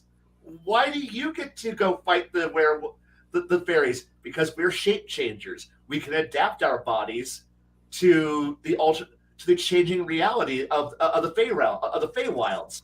We can last longer in the Feywilds than you can, mundane mortal people. Oh, so we're going to go fight the monsters that want to tear apart reality. You guys just go fight dragons. Oh, okay. Well, that sounds good. That sounds great. And so yeah, if I run fairies, it's going to it's the wild hunt. It's the creatures of reality falls apart when they're in large quantities, and the world doesn't realize it, but they should fear the eldritch beasts, the eldritch creatures that exist beyond our reality that want to change our reality and bring it back to the swirling mass of chaos that is possibility and fuck consensus. And see, the other thing that if you start talking about Fae, the other thing I like to throw in there is, make sure you throw in. Oh, well, let's throw in Underhill. Oh, yes. Also, let's throw in the Two of the Danon because that's fun too. Let's just mix it all up and make it all kinds of Fulmore. The Fomorians, yes. Yeah, so yes. I mean, that because that all is they're all kind of related one way or the other. Yeah, and once you start dealing with that kind of stuff, you start dealing with Octagons. Well, at that point, you start dealing with the idea that the game you're playing, once you start introducing like the Tuatha De Danann or the just the high creatures out there, you're no longer playing a standard game of I'm a knight who's out there with my paladin virtues out there. No, you're starting to go into the game is no longer that. It's much more interesting. It's much more diabolical and much more. The scale has creeped out far bigger than simply I roll really good damage because I rage or I cast a fireball. Okay, cool. And I like the stage that when I can introduce the fairies that I run, because the game is no longer the game has now become a more scarier place. It isn't just simply I full attack for massive damage. Cool. That's but you don't do that till your players are ready, because if you just throw players who aren't ready into this, they're just going to be like, I'm so out of my depth. What do I do? And you kind of have to ease them into this transition to a new level of play, a new way to play, and it makes things more interesting. It's one thing to just give lip service to terms. It's the other to actually make you actually have to go deal with. There's a puka out there. Well, what's a puka? No. Yes. No puka. No puka is right. No puka. Or when a red cap grabs you and then eats your arm because he can. Or when you have trolls. They're dressed. No, they act like like either Chicago or New York gangsters with the full dress now and the accent and everything else. Oh yeah, that's the true red cap there. And I gotta say, if you guys really liked what Kai just did there for 5 minutes talking and exploring something just consistently, just going through that, this coming Saturday, me and Kai will be sitting down for another one of Kai's musings after our game, which should start between 12 and 1 p.m. We'll be wrapping that up, and I think it'll be about 8:30 or 9 before me and Kai get started. Yep. Yeah. I didn't mean to. No, it's okay. It's okay. But like I said, all of this just really revolves around the idea that the moment, I just like my Fae being more interesting than just simply being Tinkerbell and some weird fish ladies who are hanging out being moist bits in a pond. No thanks. Well, if you really want to talk about interesting, you could consider cryptids. I don't know how well you could, but you could consider cryptids, Faye. Oh God, yes. Okay. Once you start bringing them into it, oh yeah, you can have a whole lot of fun. And yeah, there's a lot of we're actually going to go into that kind of right now, because we've touched on some of the curses of lycanthropy. I wanted to wander into Fae a little bit and touch on that. We could do a whole 2 or 3 weeks on Fae itself. I think we may do the next 2 weeks on Fae. That I'm not adverse to it. As a subject, I can definitely do. It ties into the curses pretty well, or not curses, but the responsibility of the land per se. Now, I really like the idea of going into cryptids a bit, because along with what we're studying right now, which lycanthropy was something which we could talk about further, I can put that on a hold. We can come back to this. We can. Yeah, let's come back to the Fae. The cryptid thing is, I'm going to start with Kai on this.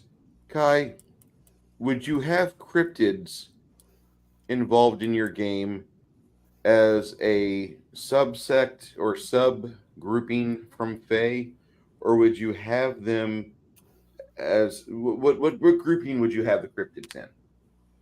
Honestly, the weird part is that, and let's be honest, most of the monster manual is cryptids. I could agree with that. And so most of the weirdo creatures that we encounter, it's like, because I'm sorry, I used to be a subscriber to the 40 Times, and yeah, there's a lot of weird ass monsters that just show that are in that book, that were in that magazine. The Mongolian death worm, you got your Mothmans, you got your Sasquatch, Leveland frog. Was that the Leveland frog? The yes! Flatwoods monster. Just the giants, the 6-fingered giants, which you keep finding their bones scattered all over in Native American areas, because they used to fight against each other. And so it's like, I have no problem with with mass cryptid use, because honestly, enough of my friends at the time were big enough SCP fans that we all just realized 3/4 of the monster manual is cryptids, and I would agree with that. If it's not if they're not demons and they're not dragons and they're not some kind of mythological creature, it's cryptids. Boy, is it cryptids! Or because honestly, okay, trust me. If somebody was crazy and you heard them come on each other, so there I was walking through the Rocky Mountains or the Appalachians, and then suddenly I saw a creature. It reared up and looked at me with owl eyes, with a bare body but feathers. And does this sound like every weird cryptid story you've ever heard? Yes, because it's like, because it's some weird, crazy miner who comes screaming into town, going, there I was, I just saw it, it's a giant, and he'll be rambling. You'd be like, well, shit. Do you go out there and go investigate it, go look for it, go figure out what the fuck it is? I mean, these days, yes, in a more fantasy-oriented realm, you're like, stupid monsters, and you go out there and you find out that there's an entire owl bear herd, flock, nest. I don't know, or you're out there, you're having a nice day, and all of a sudden out comes charging this bull who's armored with a shark head. Fuck! What the hell is this?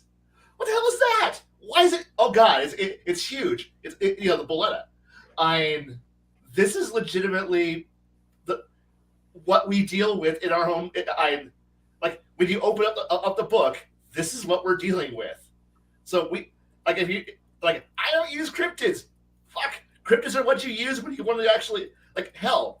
I had the benefit of playing a Call of Cthulhu game where we didn't actually encounter a single Cthulhu-esque monster.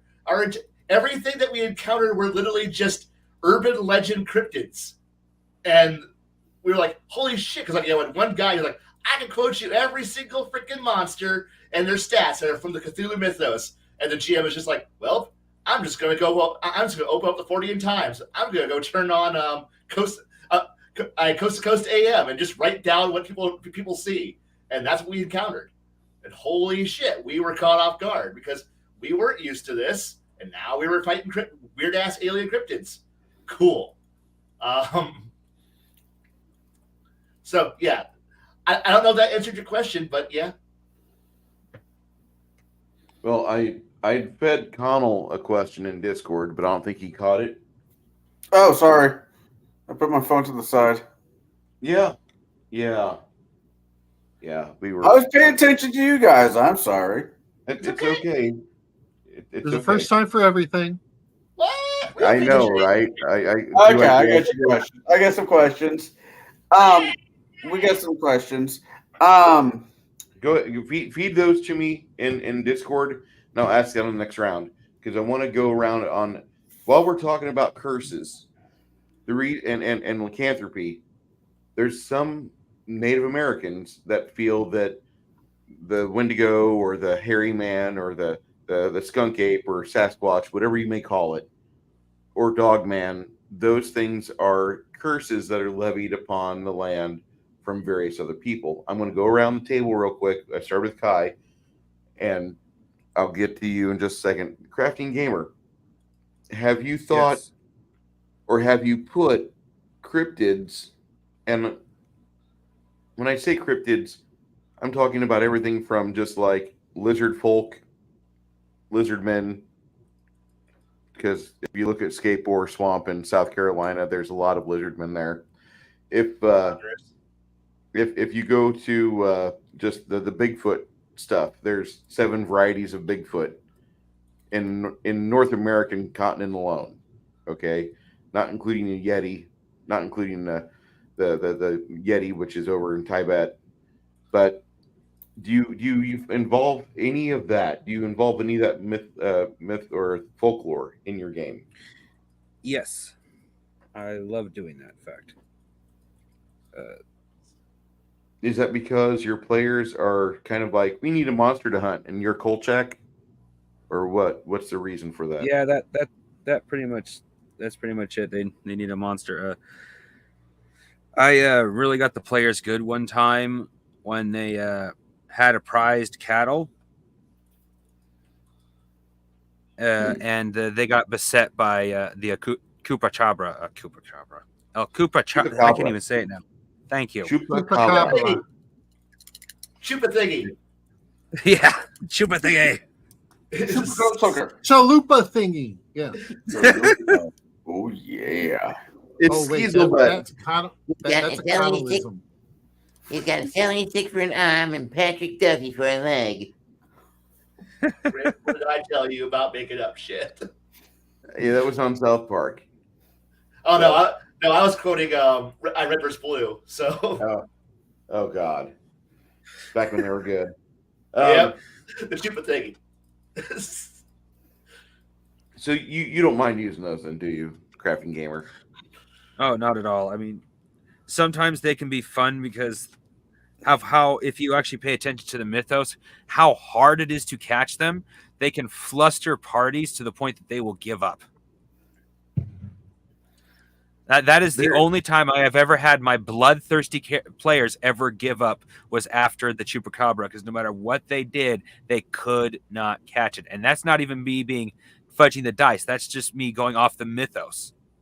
Okay. They need a goat and a little couple maracas, and they got to play the bongo. That's how you catch a Chupacabra. Yep. Chupacabra. Chupacabra. Garrett, cryptids in your game.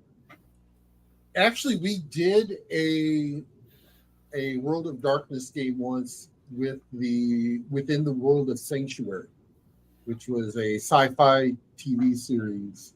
Not a bad show. And it was actually quite fun. So yes, having cryptids in there, as of in order to save them as opposed to hunt them and kill them, was quite interesting and actually quite fun. Of a way, a kind of a different twist on the on your typical cryptid story. So yeah, having those in there actually makes it a lot easier, and it also kind of makes the imagination kind of explode with the thought process of how would you actually go through and find it and be able to bring it in order to help it.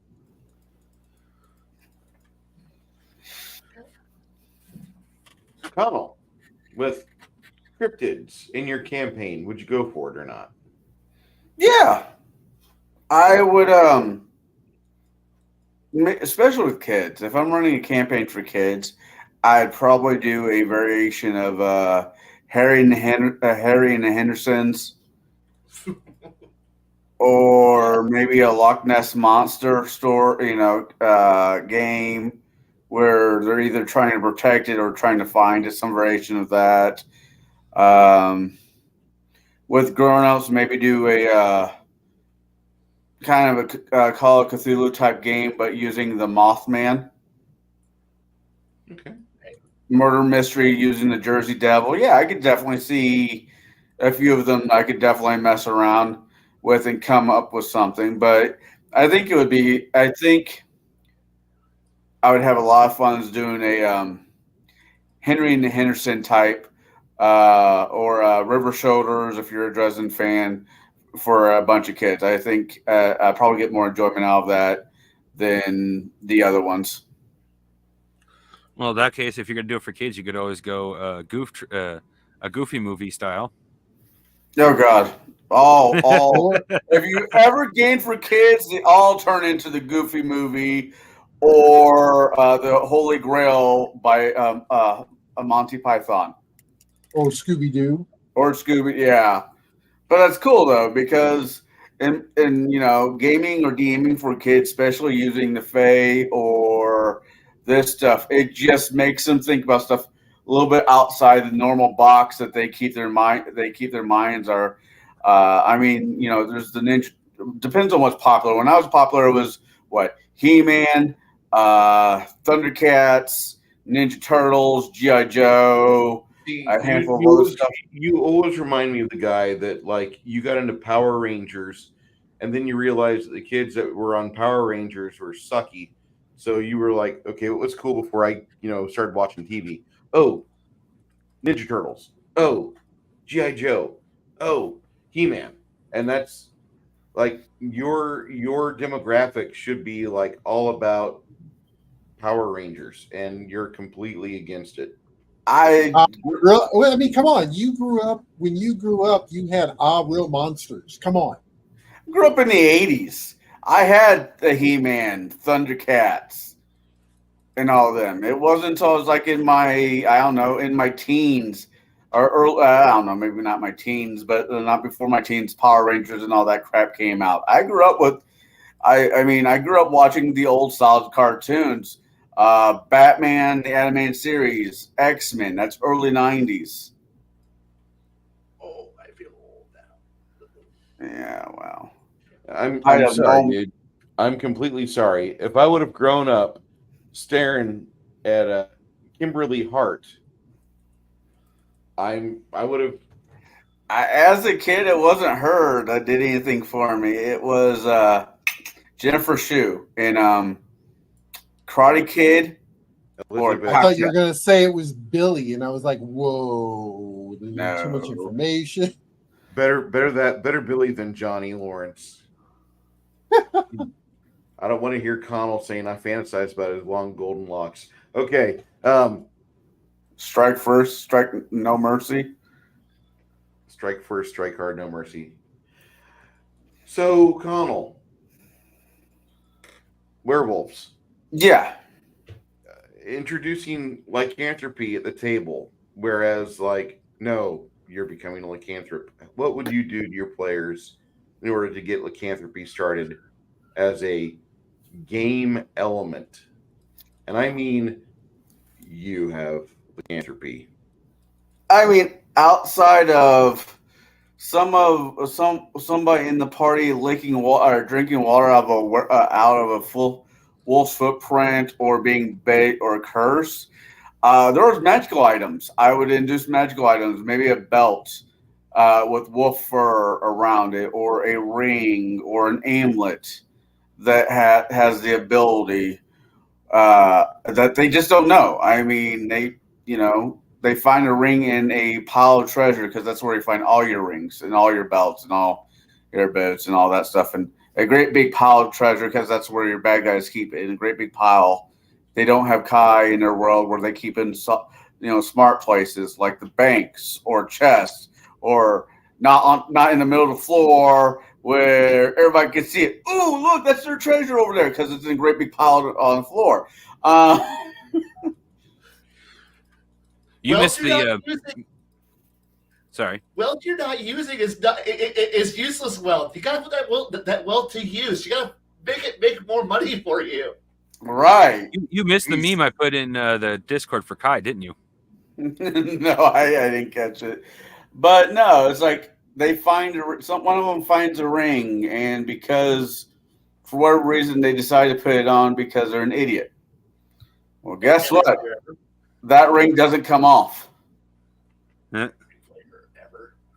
And that's how you introduce werewolf or what was the one earlier that Jaide said? Gerbil. Werevol, yeah. So just how it introduce it. If it didn't go one direction, then it's a curse magic item. It would be the other way I would go. Ooh, deck of mini. Or a cursed intelligent item. Yeah, that sings ABBA to you. Oh, that's why it's cursed. Okay, so because of the song. is that the only way you would go at it? Would you go with the Hexen Wolf, or would you use with the ones that you just said? I it just really depends. I mean, putting it on a ring, making a magical item like a hexen base with the belt, I'd be the way I'd probably bring it in.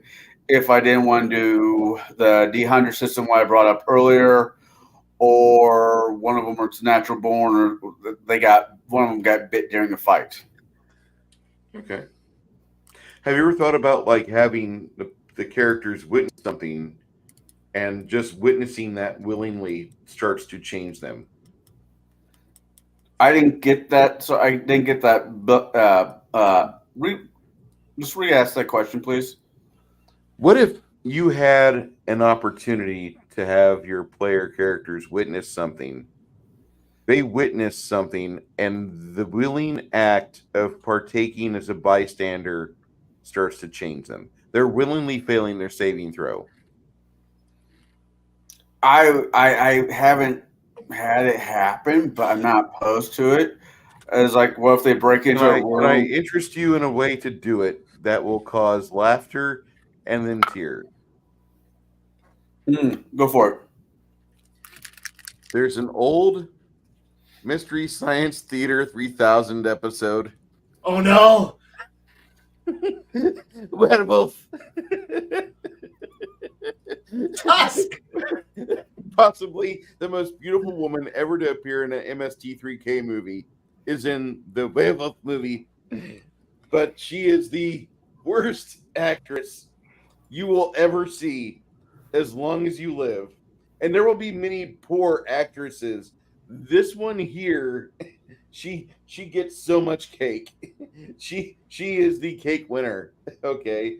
And you just have your players that want to watch it, like, hey, I'm going to watch a bad movie. If you want to watch it, come with me or do this. And the players that sit down with you that do that, their characters turn into werewolves within like 3 sessions. Go the full gamut. Start like ask them, you want some food? Bring jerky to the table. Share with those players only. This is all you can eat. Okay. Do things like it's just a thought. It's a bad thought, but it's a way for you to let the characters in on something, and you'll have a lot of fun. That's well worth your hour and a half or 2 hours. Well, I have screwed with some of the players by using a deck of many things. Because deck of many things is like Beetlejuice. You say it 3 times, and it magically appears in whatever campaign I'm running. If we're doing the I werewolf, can I play Fleetwood Mac randomly during it? I don't know. You pull a card, and it's a big moon, and next thing you know, you're 10 miles away from the party, butt ass naked, covered in blood. Don't know what happened. That's a good party, Called Scouts Brew. Yeah. right? You don't know if you got drunk or what, but you are covered in blood. Yeah. And by the way, you've got clarity. What? You're thinking very, very clearly. And next to you, there's a poor dog that its hips no longer work because it's been broken in half. When you're a werewolf, you still don't know what the fuck happened. Whoa, too much. Too. American Werewolf in Paris. Six Nation 31 Kings just put in chat Slim Jims and the Altered Beast soundboard. That could work really well. You guys, oh yeah, snap into a Slim Jim. You realize that when when Macho Man left, he took the deal with him. He took the Slim Jims with him. WCW made like $80 million in that transition. Do you understand that? I heard Vince McMahon was quite pissed. There's not a verb in the English language that can go to that level. He was insanely furious. I'll just say that. Not Roddy, but Macho Man was a good marketer, and I think we all could learn quite a bit from that man. Anyway, going further on this, Kai, whenever you want to have characters engaged in lycanthropy personally, how do you do it? Moment of stress.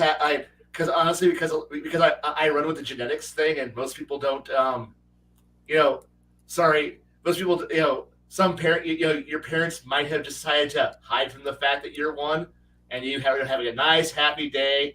Then the stress of adventuring happens, and you're just a late bloomer, and suddenly, what? Wait, what? Now I'm and get to have fun, having the wonderful awkward phone call after the adventure's over, calling your parents up, going, "Mom, Dad, when were you going to tell me I'm a werewolf?" "Oh, we were hoping that you were, shit." And, it skipped a generation. It skipped a generation. We didn't think you were going to make, and have that awkward but fun conversation with, because, your parents are just trying to, we were trying to protect you from the fact that, but you could have told me you could have told me I'm a buffalo. Yeah, we could have, but we didn't want to. We were hoping it would skip a generation. Shit. Did the amulet malfunction? What amulet? The one we embedded in your skull so that way it would suppress your shape-changing abilities?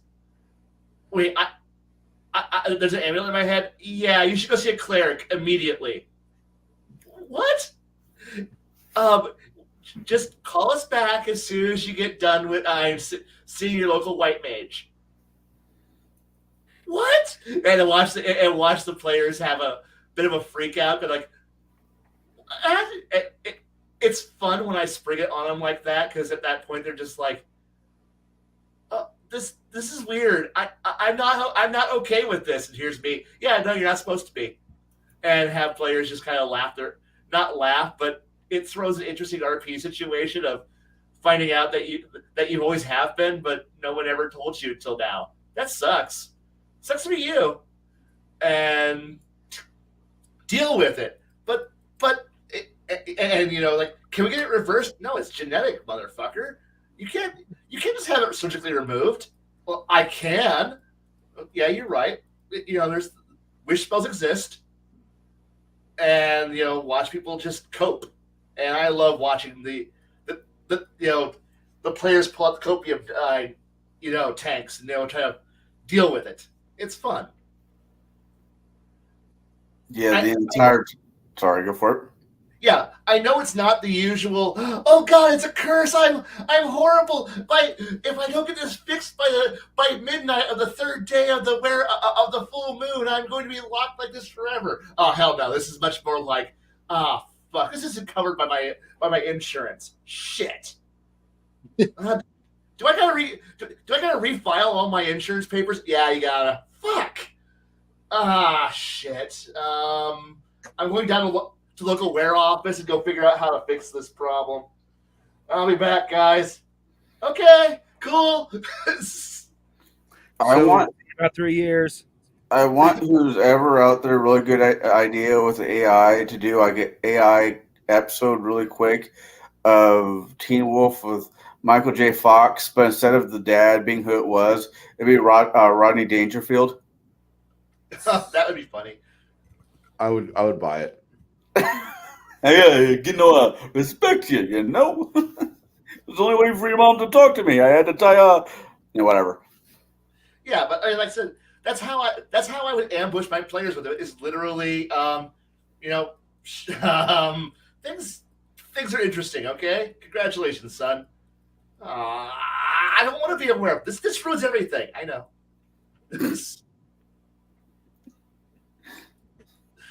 Flavy, My you games have are good weird, night. okay?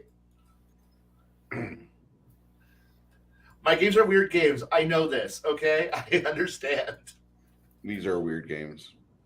Because they get never mind. That's weird and wrong. Look, So, the crafting gamer, being as your table is primarily murder hobos, and I'm going to say something, and it does not intend to come off as heartless or judgmental, so please don't take it as such. But it's going to be heartless and judgmental. It seems like from your answers, the table that you have some new players. Had would be a key word. Okay. I haven't played with them in a long time. They seem like new players. Like the joys and mechanics were what really excited them more than anything else. They hadn't gotten into stage 2 yet, where the narratives and stories were really the thing, and that was about the same time. Usually, it takes a few years in gaming, and then all of a sudden, you discover like World of Darkness, and you're like, oh my god, I got to get rid of my D&D books and buy nothing but this, and we're all black, and we're going to suffer, and we're going to enjoy ourselves, and it's going to be either mage or werewolf or vampire. We're going to try doing all three at once, or we'll do the whole World of Darkness, but your players didn't get that far, no offense. And so I just worst part of it is one of them. Hope. Oh yeah, I do have hope. I've come across a better group of people to play with so far. Okay. You guys are definitely better players, but one of them was actually the guy who taught me to play, and he had been playing basically since he was 13, 14. Okay. Or no, actually younger than that. He'd been playing since he was 8. Yeah, he was a veteran player who just never got over that stage. That's fine. I've met 60-year-old men that were astounded. Like, dude, you're letting me actually use the damage codes for a large creature with a 2-handed sword? It's like 3 dice 6 plus my strength bonus, man. Oh yeah, sir. That's how it's written. That's 2nd edition for us. Okay. When you go back into being a GM for a table again, what is your primary method? If you decide to insert the lycanthrope into your table, how would you want to do it? What would be your desired effect?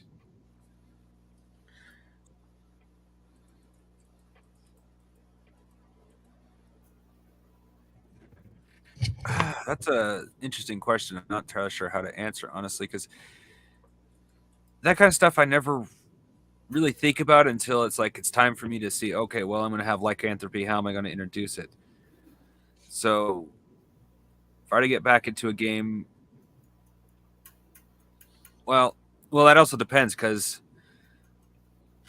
the game I made kind of kind of has lycanthropy with the animal fruits, but Palladium has its own type of lycanthropy. And like I said before, I personally have always liked there's a bloodline and there's a curse. So I think my answer would probably end up going back to what I said before, where a cursed werewolf is in the middle of a city, and there's a bloodline set of werewolves outside the city, and everyone blames them. Come to find out, if you kill off the pack outside, hey, you actually have a cursed werewolf running. Oh, well, more like Wolfman running around the city, because that's how I make them. It's like Wolfman. Ooh, that's a thought. Mm-hmm. Huh. I like. No, I was trying to think about this one, thinking about it. Never mind. Continue. I just had a really weird thought that might work. Baron G-Rock. Oh, go ahead. Wait, are you finished, Crafting Gamer? Yeah. Or do you want? I thought Connell was talking. Did you want to? Nothing. Yeah. No, I mean, if you want to explore it further, let's do that. No, I just thought Connell was saying, "Hey, go and keep talking crafting." It's like, no, that was it. Okay. That's kind of like what I was thinking too. Like, you weren't done yet. Let's come on, keep it going. But okay, you're finished. I get it. Baron G-Rock. Yeah. What is the preferred method for you to introduce the curse of lycanthropy or lycanthropy in general to your table players? How do they? I kind of answered that with the first time around that I mentioned is, you kind of did, but there's multiple ways. There's multiple myths in lycanthropy. So and it depends. It could be, it's a bloodline curse. It could also be that, it's a magic item, a magic dog collar. It could be that. It could be, several different things, and not necessarily anything to do with the wares, or you look at it, and you could go in several different directions. Everyone tends to go for like the wolf or the lion, but me personally, I like to look at some of the other ones, like a moose. Those are our friends to the north know, if you upset a moose, it's bad. Yeah, you lose everything you ever wanted with a moose. Yeah, or you don't even have even, to upset it. They're fucking bipolar. Yeah, or you could look at a bull, which would basically, they become like a minotaur type. I mean, that right there, that can be just as scary as anything else. It turns its wear into you, Jesus. Okay. I'm just picturing it. God. It could, another fun way of doing it is where, kind of like what Kai said, something happens and they have some kind of mental break, or, and it's something in their bloodline, or something that maybe happened to them a long time ago. Especially if it's like a spellcaster. They had a spell that didn't work the way they wanted it to. And now 10, 15 years down the road, all of a sudden, boop, the wild magic inserts itself. And that could be a great way. I was studying it. I know what happened. I was studying at magician's school, and we were all messing around and trying to outdo each other, and see who had the biggest wand, and now I'm paying for it. It could be even something as benign as they upset the local hedge witch, and she threw a curse at him.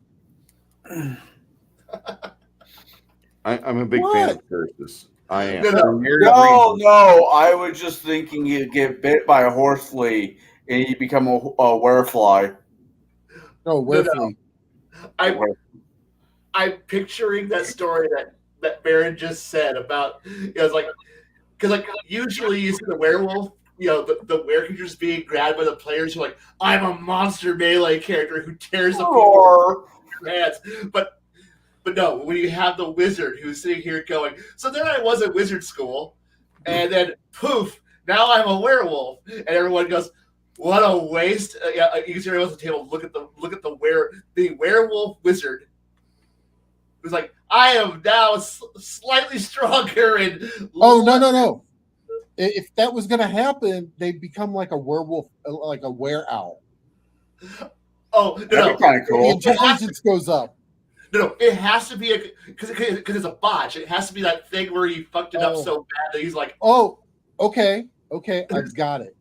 Okay, they become a were-sheep.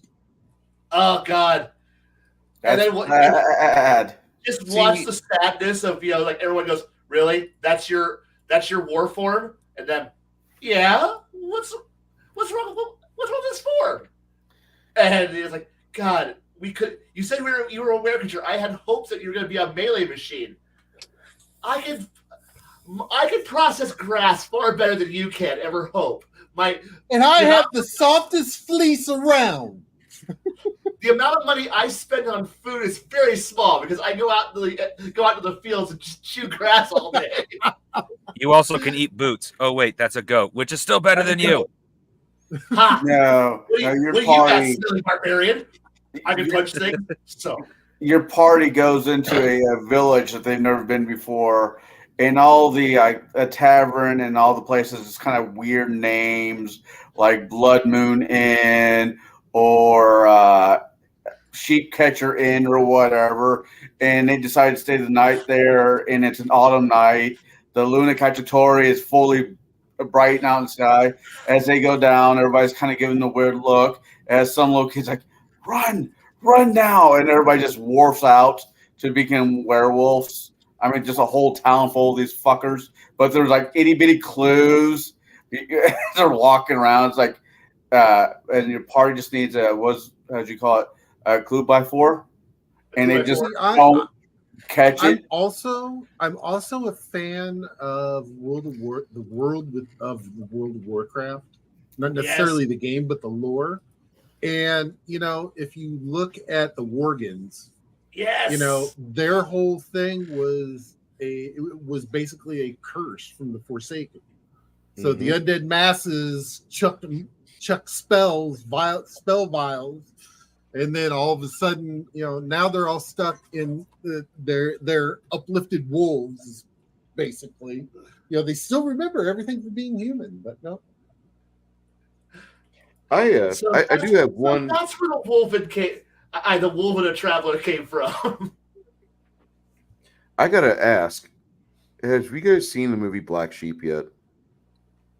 Chris Farley? No, the Weta Workshop Black Sheep. No. Wasn't that supposed to be a horror movie? It's in Discord. It's in our Discord that we talk to each other on. Okay. I heard it's not bad. Oh, it's not bad at all. It's quite good. No, don't be bashful about it. I won't. Share it among all your friends. So,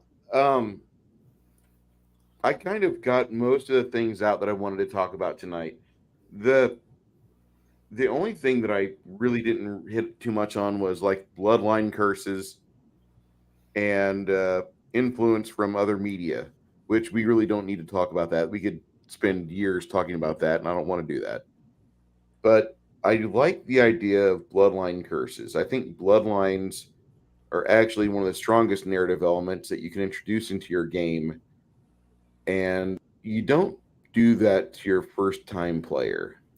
In fact, the first campaign you run to 10th level or to the 6th session if you suck, or to 15th or 20th level, whatever it is, let the players run a game with all the history and lore from your world, and let that campaign become lore as well. The second campaign you run, have one of the players be an offshoot or a descendant off of one of your famed families in your campaign world and let them experience life as a lycanthrope. Let them have that experience where they have to prepare for things like it's the third week of the month. I need to probably not be seen by anybody. And let the other players try to enable them. Or maybe you'll have a player at the table that's just like a first edition paladin, and the best orc is a dead orc, and that's it. I'm seriously throwing this out there as a serious way to run your game. I never tell people on the first campaign go all out. No, on the first campaign, let the players get used to the world, let them get used to the gods, and then let them make history for that campaign world and let it become part of the campaign lore for the next campaign. The second campaign, do things like bloodline curses, do things like have them involved with city politics, with how things actually work, and get their fingers dirty in other ways. Because in all honesty, the first campaign you've already done things like we attack the dragon, or we just diablerize the prince of our city. Atlanta, Georgia is now a cabal town. It's no longer under the masquerade. We're now all Sabbat. I would rather see it be Sabbat. I can't stand Atlanta. There's a lot of nice things in Atlanta, but there's parts of that town that just like you need to have a new master.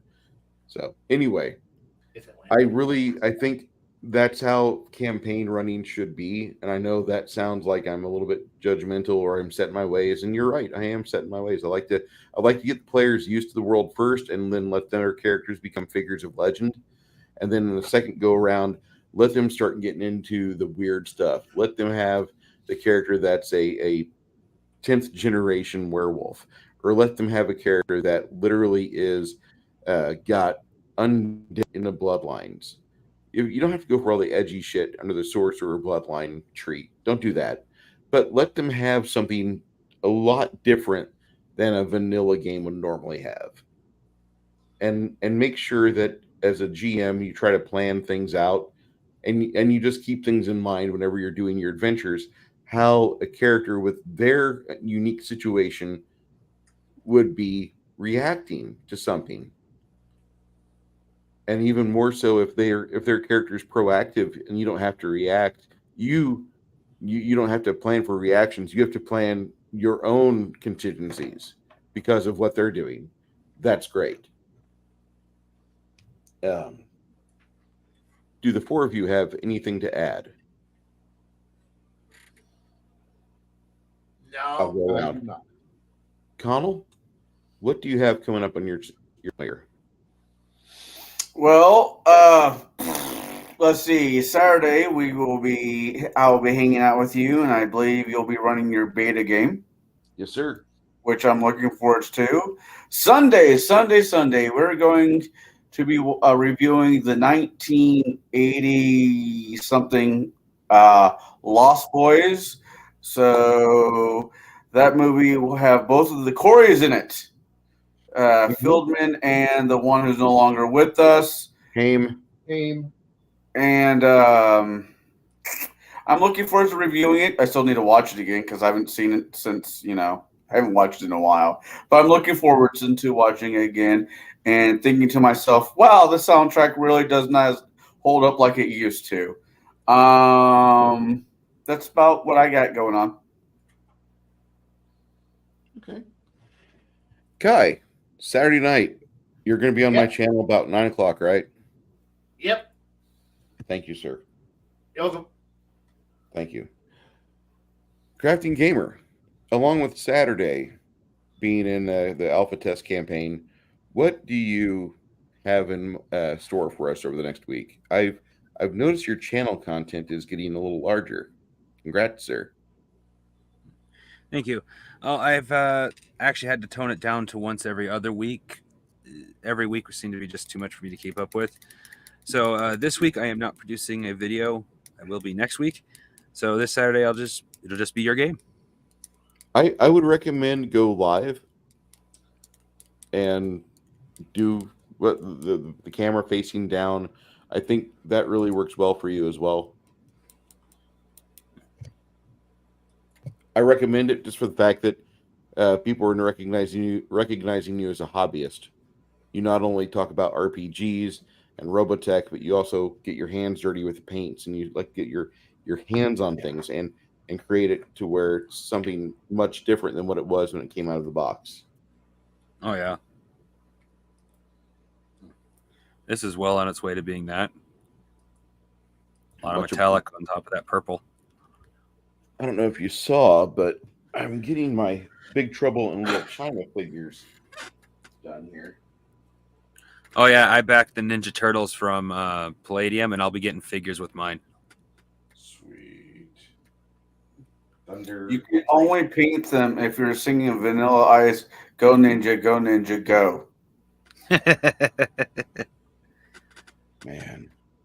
You know, that's the worst part of that entire franchise. No, the third movie was the worst part of that entire franchise. Turtles in Time? What the fuck? I haven't seen that one yet. Oh my god, the video game was so much better than I like the Ninja Turtle movies, despite what many people would say. But the third one, meh. Okay, I'll take your word It's for it. watchable, but that's about it. if you're drunk and you're snorting a good time sauce. Ninja Turtles in Leafland? Oh, come on. So, Baron, are we gonna see you this coming Saturday? I'm getting his character more set up. likely. Woohoo! Thank you, Next Garrett. thing we know, entire mountains are moving beneath Baron's feet. That's awesome.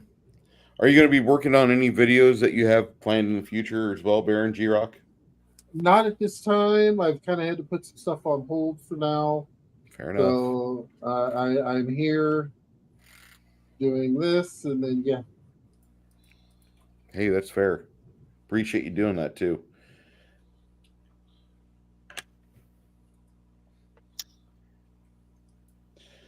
Six Nation 31 King says, I'll just go back to my happy spot of the Turtles graphic novels I collected. Oh, those are amazing. The original ones are amazing. Well, even the Last Ronin, the latest one with Michelangelo, is also amazing. I'm not going to go any further in it because people should go out and read it.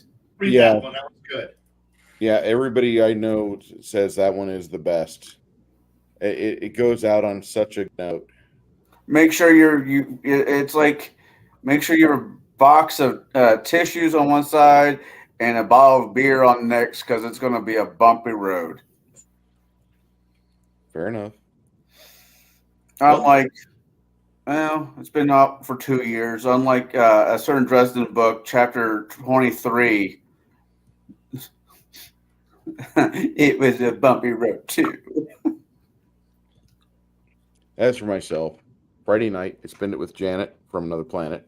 We hang out and do her shit show. And Saturday, like everybody's, like the people have talked to you about this before, I'm running a campaign from the front room, and we're going to be going into some different territory. It's the area known as Reem. And it's actually a nice little source book for this. I'm running this in the established world for the Lost Lands and the Grand Duchy of Reem. And it's an amazing community written by the geniuses at Frog God Games. Really like their product. I like their world. And we're going to see how the players fare. Last time they kind of found some goblins by an old set of farm ruins. We'll see how things go from here on out. It should be pretty good. I will say that the Crafting Gamer and Flady worked really well hand in hand on some things. That sleep spell put half the goblins down, or 4 of the 6 goblins were passed out. I was happy. Aside from that, you can catch us Monday night. We're talking about the movie Powder. I had to think for a second. 1995 with Sean Patrick Flannery. The month of November is typically reserved for turkey for many people, except I hate turkey. So Janet, who's your favorite actor? Who do you like? Who do you think is adorable? Sean Patrick Flannery. There we go. Give me 4 of his movies. We'll watch them. What? We're gonna watch his films. Okay. You need to That- trade out one. What? You need to trade out one for a better one. We already got it. We already took care of part 2 of the Boondock Saints, and we put in Suicide Kings. Because that's the way you watch it. Oh, yeah. Already got it taken care of. So come visit us in Discord on Sunday. We'll be watching that movie. Looking forward to seeing each and every one of you there, and I hope to have a smooth experience. Please do yourselves a favor. Be safe. Keep your head on a swivel. And do be looking for the next time you can sit down and game with your friends and family. Until then. Bye, everybody. Night. Watch out for the wee folk. And the Chainsaw Bunnies.